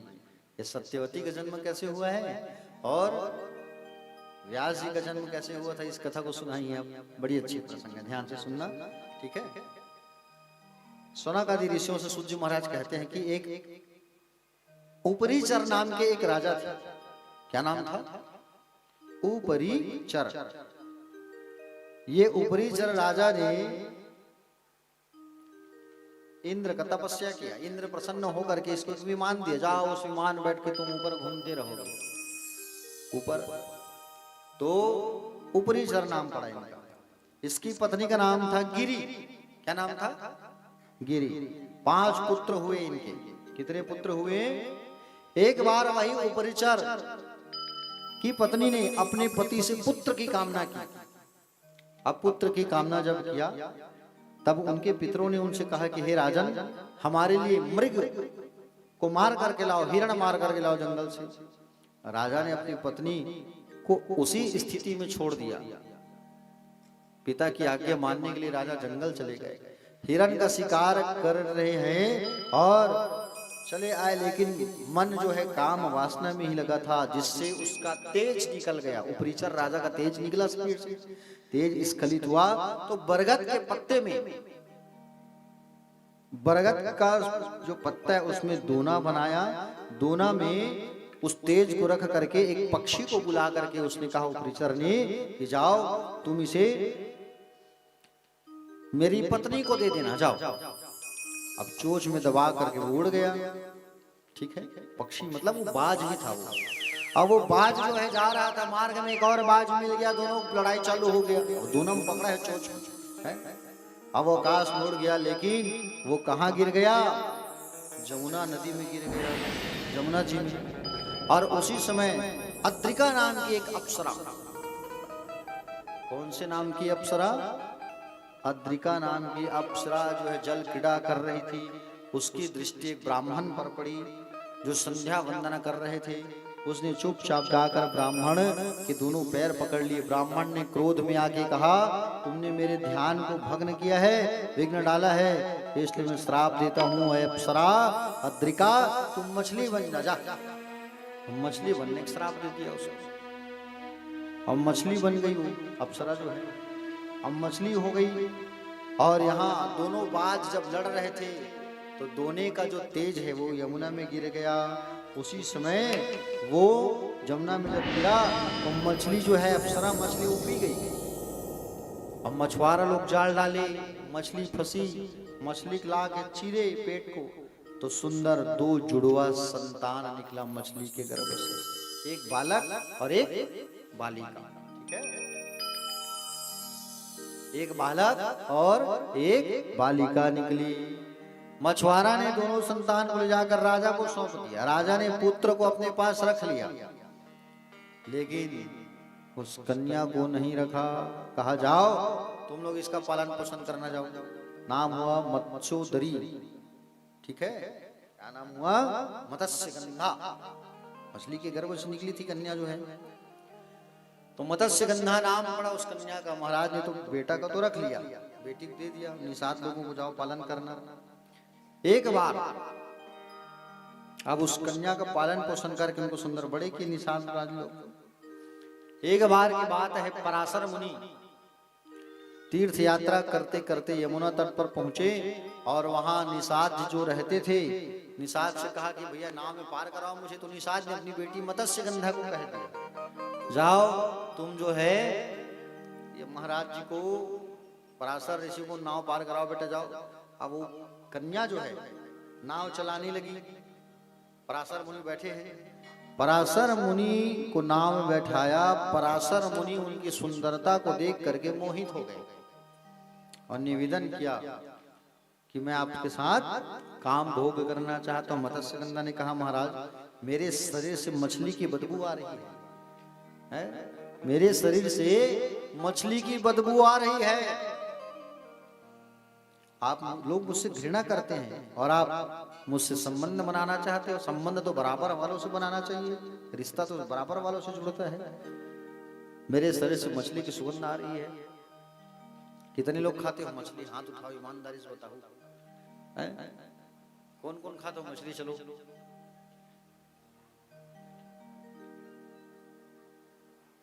मैं तो इसने चेहरा देख के बता दूं, तुम नहीं बताओ तब हो। कितने लोग खाते हो मछली? देखो भैया, जगदम्बा मैया का घूम बैठे हो, लबारी झन मारो। ठीक, देखो जितने लोग जो है मांस खाते हैं, क्या होता है उनके साथ बता रहा हूं, सुनो। जब हमारी मृत्यु हो जाती है ना, तो यमराज के दूत हमको पकड़ करके कहां लेके जाते हैं? यमलोक।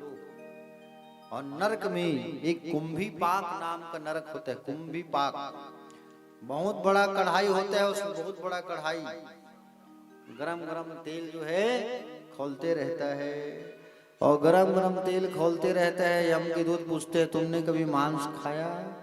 तुम कहोगे नहीं नहीं नहीं खाए। यमराज को चिट्ठा खोल के बता देंगे, नवा साल मनाने गए थे महानदी किनारे में बैठ के तुम पका के खाए। हाँ, अब मसाला कौन सा डाले थे ये भी वहां रहता है।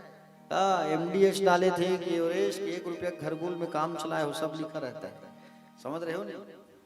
और तुम जब मांस खाए रहते हो वहां लिखा रहता है, तुमको उठा के कढ़ाई में पटक देते हैं।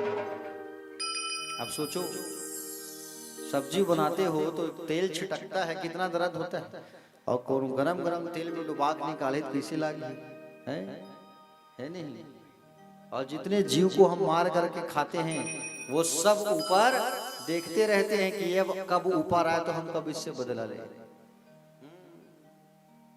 प्राचीन बरही नाम का एक राजा था, यज्ञ करता था। यज्ञ में घोड़ा बकरा बलि करता था। अब बहुत सारे घोड़ा और बकरा का बलि करके रखा था। अब एक दिन नारद जी आए, बताया उनको, कैसे बेटा प्राचीन बरही क्यों बलि करते हो तुम? यज्ञ में पशुओं की बलि मत किया करो। प्राचीन बरही ने कहा, बलि तो करना चाहिए। बोले, कहे तुम अपने मन की बकरा का बलि करो, मन में जो अभिमान है उसका बलि करो।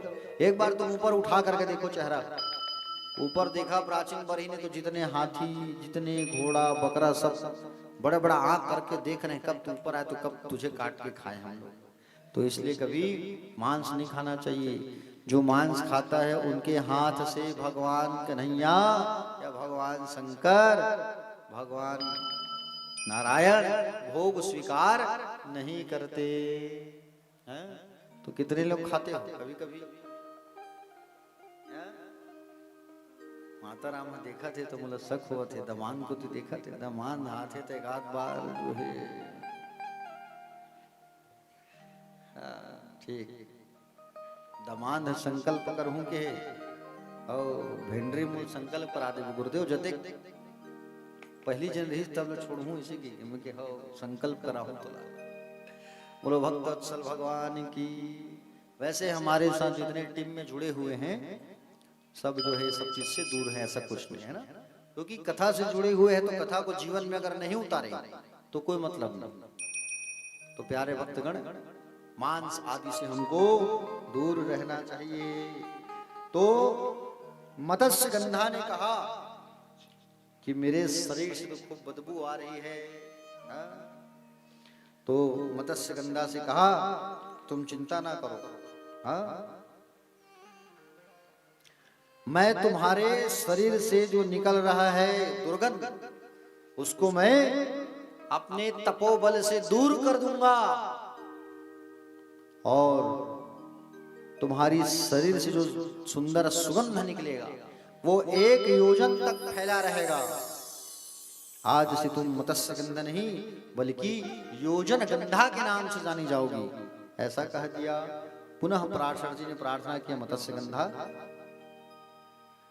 तुम मेरी बात मानो।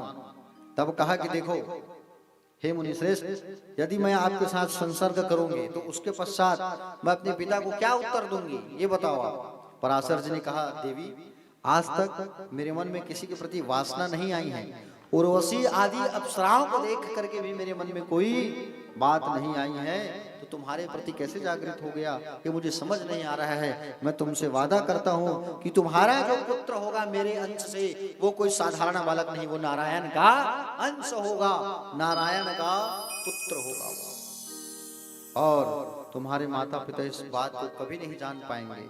दूसरी बात तुम्हारा कन्या व्रत कभी नष्ट नहीं होगा, चिंता मत करो। ऐसा कह करके पराशर जी ने मत्स्य गंधा के साथ में सुंदर संबंध स्थापित किया। सत्यवती तत्काल गर्भवती हो गई और उसी समय यमुना जी के द्वीप में एक सुंदर बालक जन्म लिया। और प्यारे भक्तगण यमुना जी के द्वीप में सुंदर उस बालक ने जन्म लिया तो उसका नाम पड़ा कृष्ण द्वैपायन। बोलो कृष्ण द्वैपायन भगवान की। और सुंदर अपनी माता के सामने प्रकट हुए, कहे मैं तब करने को जा रहा हूं माँ। प्रकट होकर के कहा कि वचन देता हूं जब भी आपको मेरी याद आएगी मैं आपके सामने प्रकट हो जाऊंगा। ऐसा कहा करके यमुना द्वीप में जन्म लिया और चले गए। कृष्ण द्वैपायन के नाम से श्री शौनक आदि महाराज सुत जी से प्रश्न करते हैं, हे सुत जी महाराज कृपा करके हमें शांतनु जी के विवाह सत्यवती से कैसे हुई ये बात बताओ। तो प्यारे भक्तगण कहने लगे कि राजा शांतनु की पहली पत्नी कौन थी और वसु के अंश से भीष्म कैसे उत्पन्न हुए ये बताइए। तो कहे सुनो, इक्ष्वाकु कुल में, कौन से कुल में? इक्ष्वाकु कुल में महाभीष नाम के एक सत्यवादी राजा का जन्म हुआ था। क्या नाम था? महाभीष। महाभीष ब्रह्मलोक गए, सभी देवता आए हुए थे। वहां पर देव नदी गंगा जी बैठ करके ब्रह्मा की सेवा कर रहे थे। अचानक हवा चला, पवन का वेग, तो गंगा मैया का वस्त्र उड़ गया। सब देवता अपना सिर को नीचे कर ले, लेकिन ये राजा महाभीष गंगा को देखते ही रहा। अब प्रेम पूर्वक देखते रहे। ब्रह्मा जी को क्रोध आ गया और दोनों को श्राप दे दिया ब्रह्मा जी ने कि तुम मनुष्य लोक में, तुम दोनों का जन्म मनुष्य लोक में होगा और जब तुम्हारा पुण्य अधिक हो जाएगा तब तुम जो है स्वर्ग लोक में वापस आओगे। इस प्रकार श्राप दे दिया ब्रह्मा जी ने। महाभीष ने मृत्युलोक में पुरुवंशी राजा प्रतीप को ही अपना पिता बनाने का निश्चय किया। ठीक, बहुत सुंदर कथा आती है, ध्यान से सुनो। 8 वसु अपनी स्त्री के साथ विहार करते हुए वशिष्ठ के आश्रम पहुंचे। उन वसुओं में से जो देव नाम के श्रेष्ठ वसु थे, उनकी पत्नी ने वशिष्ठ जी की गाय नंदिनी को चुरा लिया और लालसा आ गई, अपहरण कर लिया। वशिष्ठ जी को जब पता चला तो उन्होंने श्राप दे दिया। किसको? उस देव नाम के वसु। श्राप दे दिया कि मानव योनि में तुमको जन्म लेना पड़ेगा। क्षमा याचना जब किया तब वशिष्ठ जी ने कहा कि 1 वर्ष से तुमको श्राप से मुक्ति मिल जाएगी, और देव नाम के वसु हैं उनको बहुत दिन तक मनुष्य शरीर रहना पड़ेगा। तुम सातों का तो कल्याण हो जाएगा, लेकिन देव नाम के वसु को बहुत दिन तक मनुष्य शरीर में रहना पड़ेगा। श्राप मिल जाने के बाद वसु गंगा जी के पास आए और गंगा मैया को प्रणाम करके कहा, हे देवी, हम देवता तो अमृत पान करने वाले हैं, इसलिए हम मनुष्य देह में कैसे उत्पन्न हो सकते हैं, आप बताइए। कृपा करके आप एक काम करो माँ गंगा, आप ही हमारी माँ बन करके जन्म दे। पृथ्वी पर शांतनु नाम के एक राजा है, आप उन्हीं की पत्नी बन जाइए और जन्म लेने पर हमें जल में छोड़ते जाना आप। उस समय महाराज महाभीष ने प्रतीप के पुत्र में के रूप में जन्म लिया। उनका नाम पड़ा शांतनु। प्रतीप के स्वर्ग चले जाने पर शांतनु किसी समय गंगा किनारे विचरण कर रहे थे। अचानक उसकी दृष्टि गंगा जी के ऊपर पड़ी और गंगा जी को नहीं पहचान पाए, पर गंगा जी ने उनको पहचान लिया। ठीक है, दोनों प्रेम पूर्वक शादी कर लिए, विवाह कर लिए, और दोनों ने प्रेम पूर्वक शादी कर लिया। शांतनु और गंगा मैया ने विवाह के होने के बाद जब एक एक करके 7 पुत्र जन्म लिए, 7 को गंगा मैया ने गंगा में प्रवाह कर दिया। शांतनु जी ने सोचा 7 बच्चा मेरा जन्म लिया, गंगा में प्रवाह हो गया। हाँ? गंगा से निवेदन किया, 8वां जो पुत्र होगा उसे तुम प्रवाह मत करना, मेरा वंश कैसे चलेगा। समय आने पर देव नाम के जो वसु, जो वशिष्ठ की गाय को चुराया था, देव नाम का 8वां वसु माँ गंगा के गर्भ में आया। तब भयभीत होकर शांतनु जी गंगा के चरणों में गिर करके कहे कि इस पुत्र की रक्षा करो, उसको मत छोड़ो गंगा में। गंगा मैया से बहुत कटु वचन कहने लगे।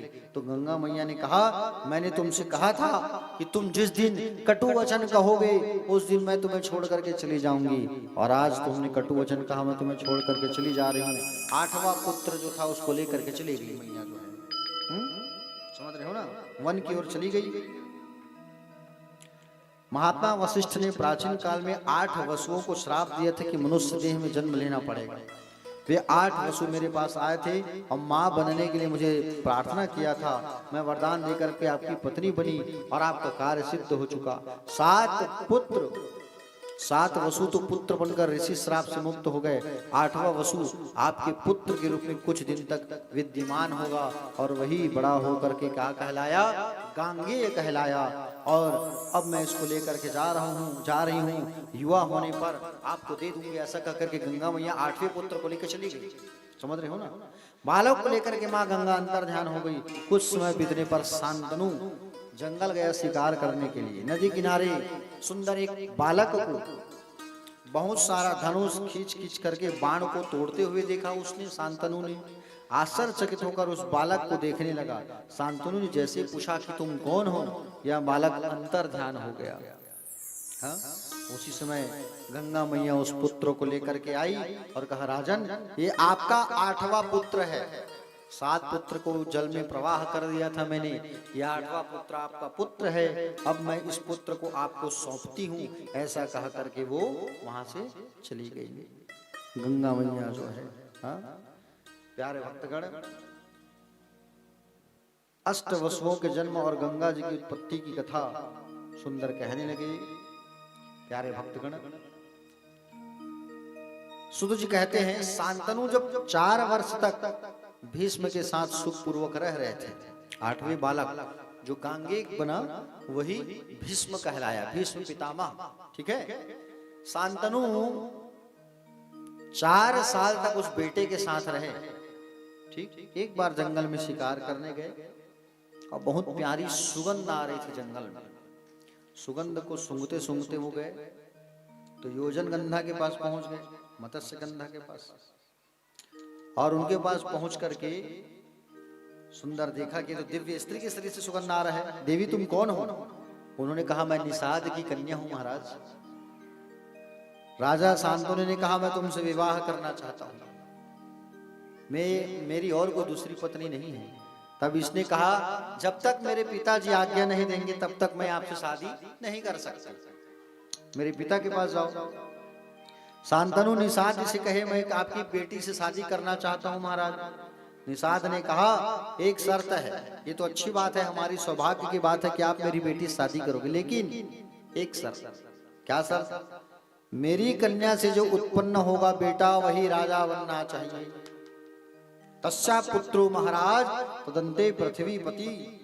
निषाद की बात सुन करके शांतनु चिंतित हो गए, वापस आ गए घर, शादी नहीं किए और चुपचाप रहते थे कुछ दिन तक। देवव्रत यानी भीष्म पितामह को बात मालूम चला। भीष्म जी को जब ये मालूम चला मंत्रियों के माध्यम से, तो भीष्म उस निषाद के पास चले गए और निषाद के पास आकर के कहे कि बोले निषाद की कन्या सत्यवती, निषाद की कन्या मत्स्य गंधा से कहा, योजन गंधा से, कि बोले आप मेरी माँ के समान है, अतः मैं आपको वचन देता हूँ कि मैं राज्य नहीं करूंगा और इनके पुत्र ही राज्य करेंगे। निषाद ने कहा अगर तुम्हारा पुत्र हो गया, तुम शादी कर लिए, बलवान बेटा हो गया, तुम्हारा राज्य को छीन लेगा तो तुम तो राज्य नहीं करूंगा बोल रहे हो, लेकिन तुम्हारा तुम शादी कर लोगे, बेटा हो जाएगा तो तुम्हारा। भीष्म पितामह ने प्रतिज्ञा कर लिया। क्या प्रतिज्ञा कर लिया? मैं वचन देता हूं कि मैं कभी भी विवाह नहीं करूंगा, ये मेरी।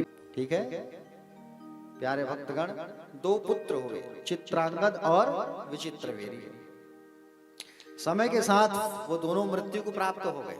ध्यान से सुनना, समय के साथ जब मृत्यु को प्राप्त हो गए तो व्यास जी से धृतराष्ट्र उत्पन्न हुए थे, वे जन्म से अंधे थे। व्यास जी को देख करके उनकी स्त्री ने नेत्रों को बंद किया था, मैंने अभी बताया है ना। तीसरी कन्या, दूसरा पांडु हुआ, तीसरा विदुर जी आए। प्यारे भक्तगण, धृतराष्ट्र की 2 पत्नियां थी, एक का नाम था गांधारी और एक का नाम था युयुत्सु।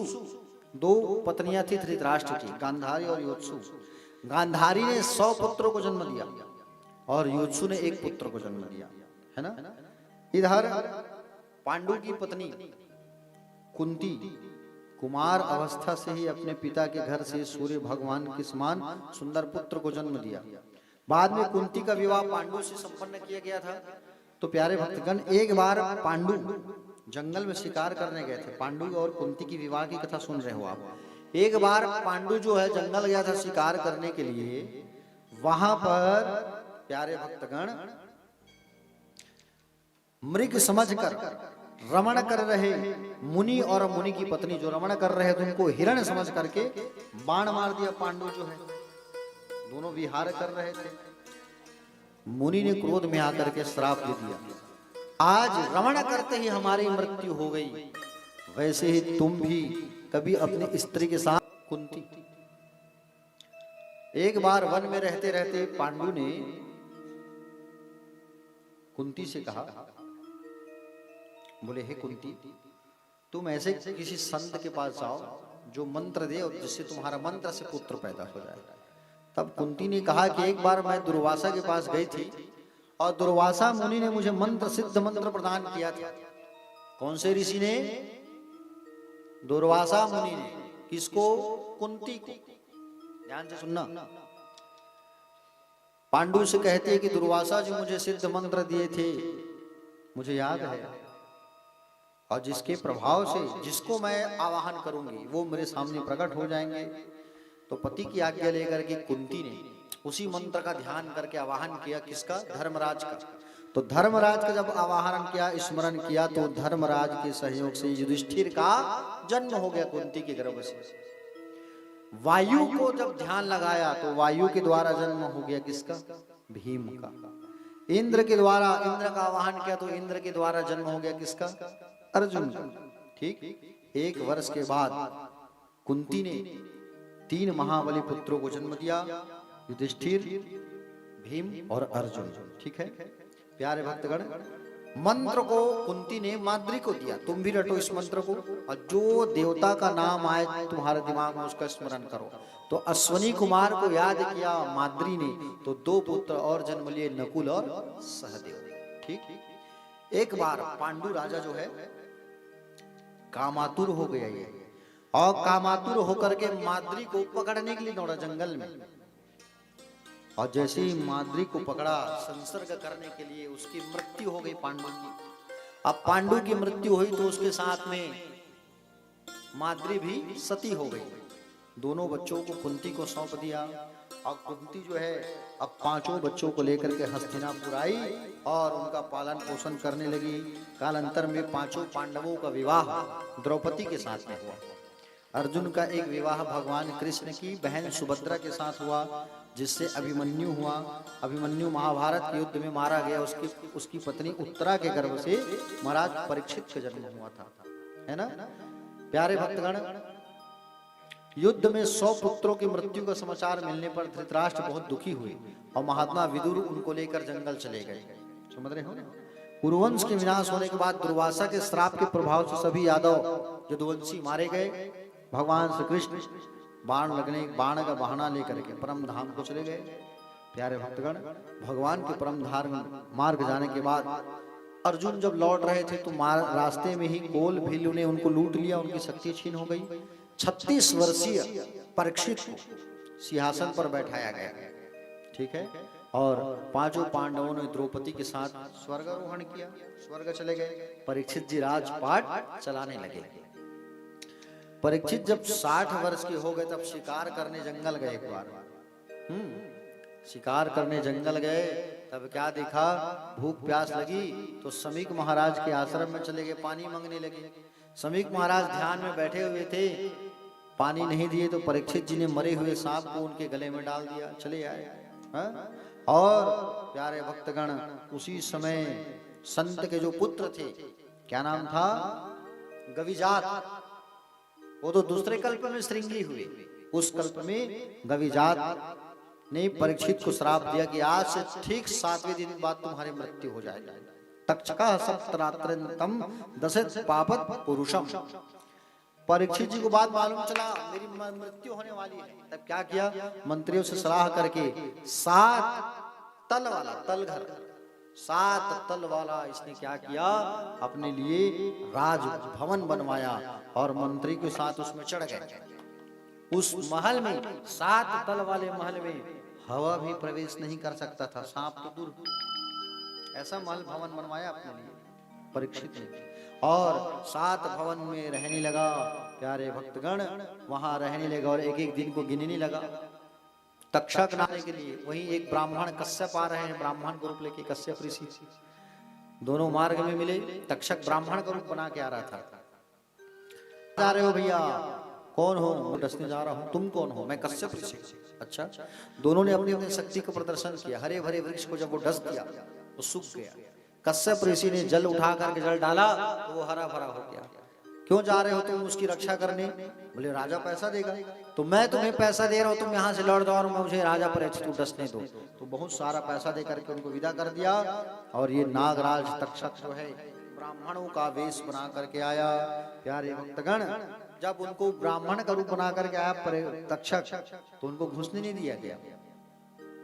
अब कैसे मारूं, कटोली फल की टोकरी लेकर के आया हुआ था ये संत तक्षक जो है, और उसी फल में छोटा कीड़ा बन करके तक्षक घुसा हुआ था।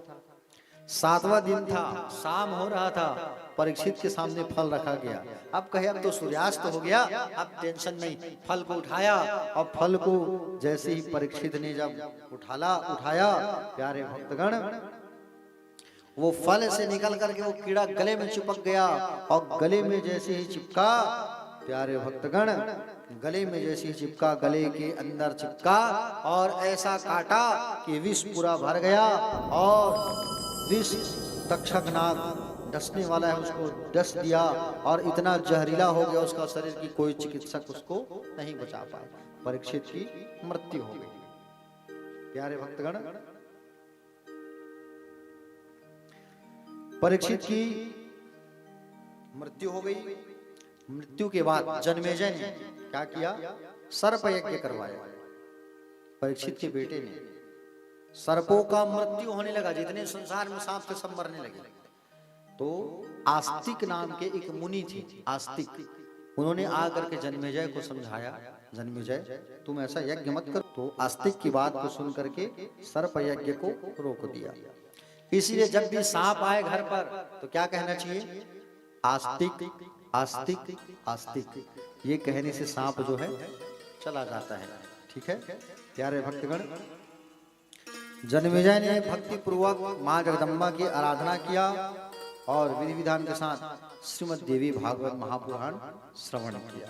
ठीक है, इस संसार में लोग धन्य हैं जो महामाया की आराधना में तत्पर रहते हैं।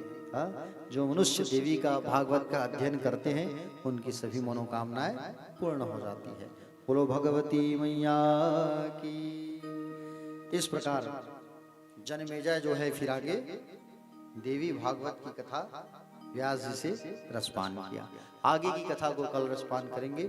आइए भगवती मैया के एक भजन करते हैं, तब तक आरती की तैयारी कर लीजिए। बोलो भगवती मैया की जय। आज की वाणी को विश्राम करते हैं और एक आरती की तैयारी करते तक सुंदर माँ भगवती का एक बड़ा प्यारा भजन रसपान कर लेते हैं। बोलो भगवती मैया की।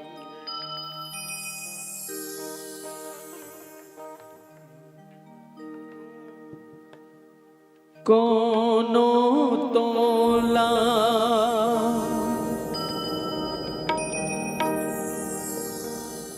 काली कही थे,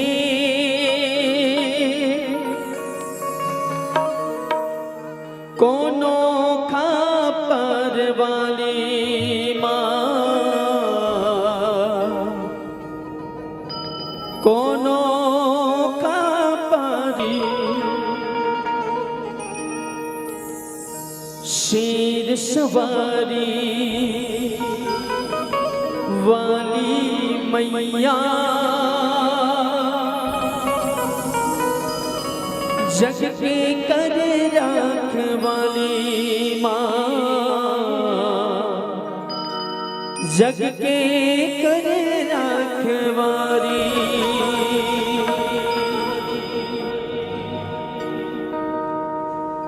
दुखला हरैया मैया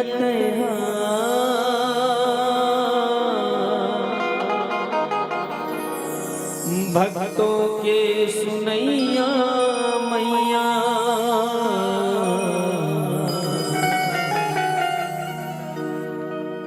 मैया मैया मैया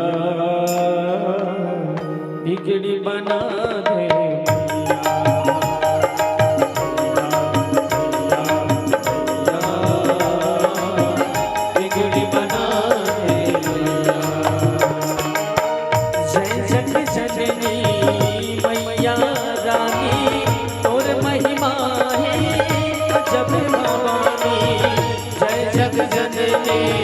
मैया रानी और महिमा है अजब बकड़ी के बनैया मैया, अर्जुन सुन लेना मैया,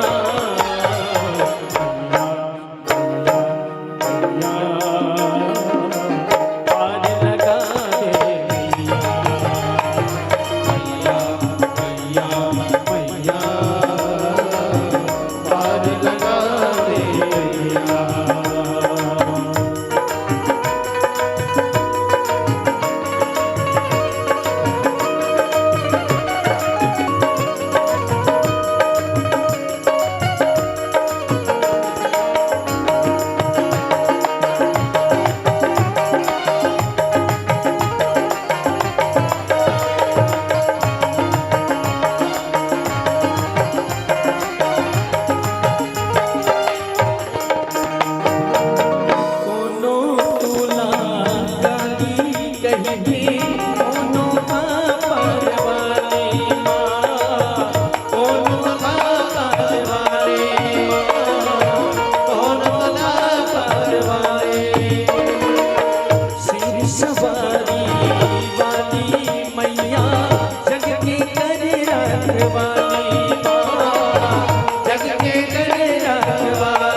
तरस कर जमो देवता दौड़त दौड़त आते माँ दौड़त दौड़त आते माँ दौड़त दौड़त आते माँ कहीं अस भाग्य की बनैया कहीं अस लाज की बचैया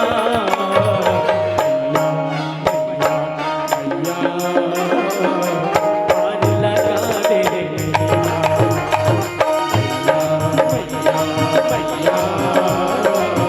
पार लगा दे जय जग जननी दुर्गा माई तोर महिमा है कत को गाई जय जग जननी दुर्गा माई तोर महिमा है कत को गाई बिगड़ी के बनैया मैया अर्जी न सुन लेना मैया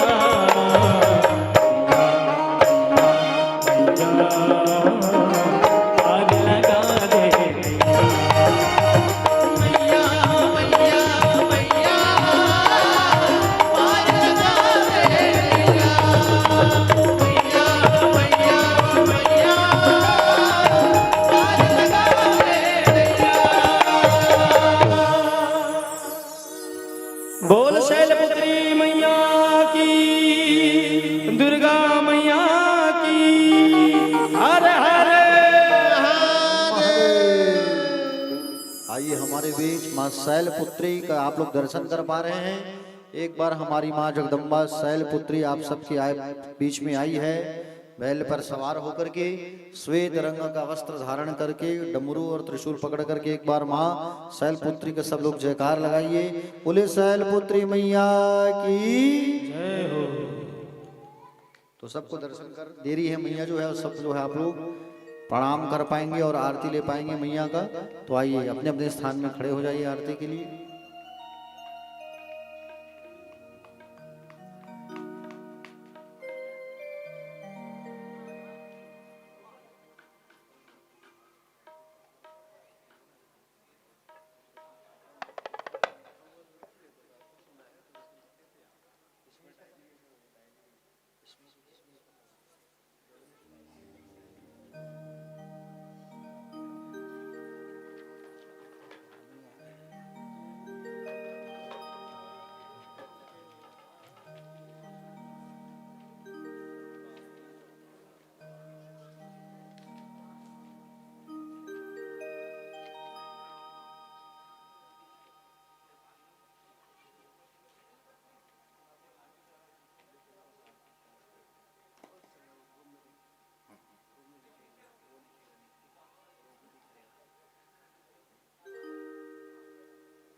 बोले अम्बे मैया की जय।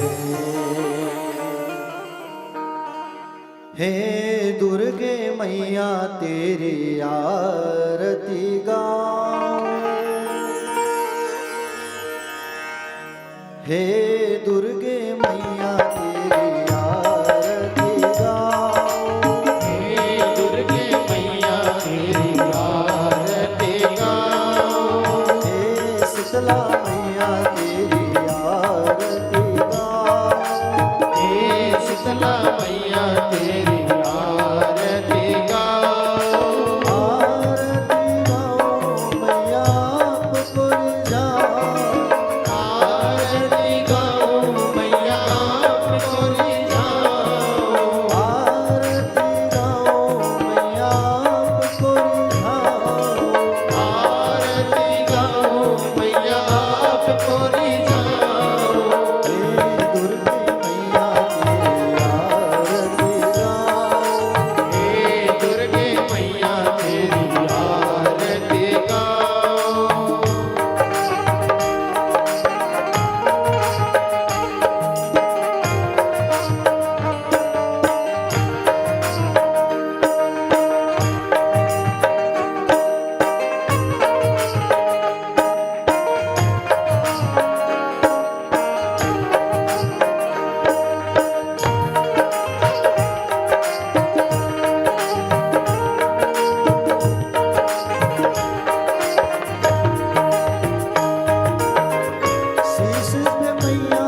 सुख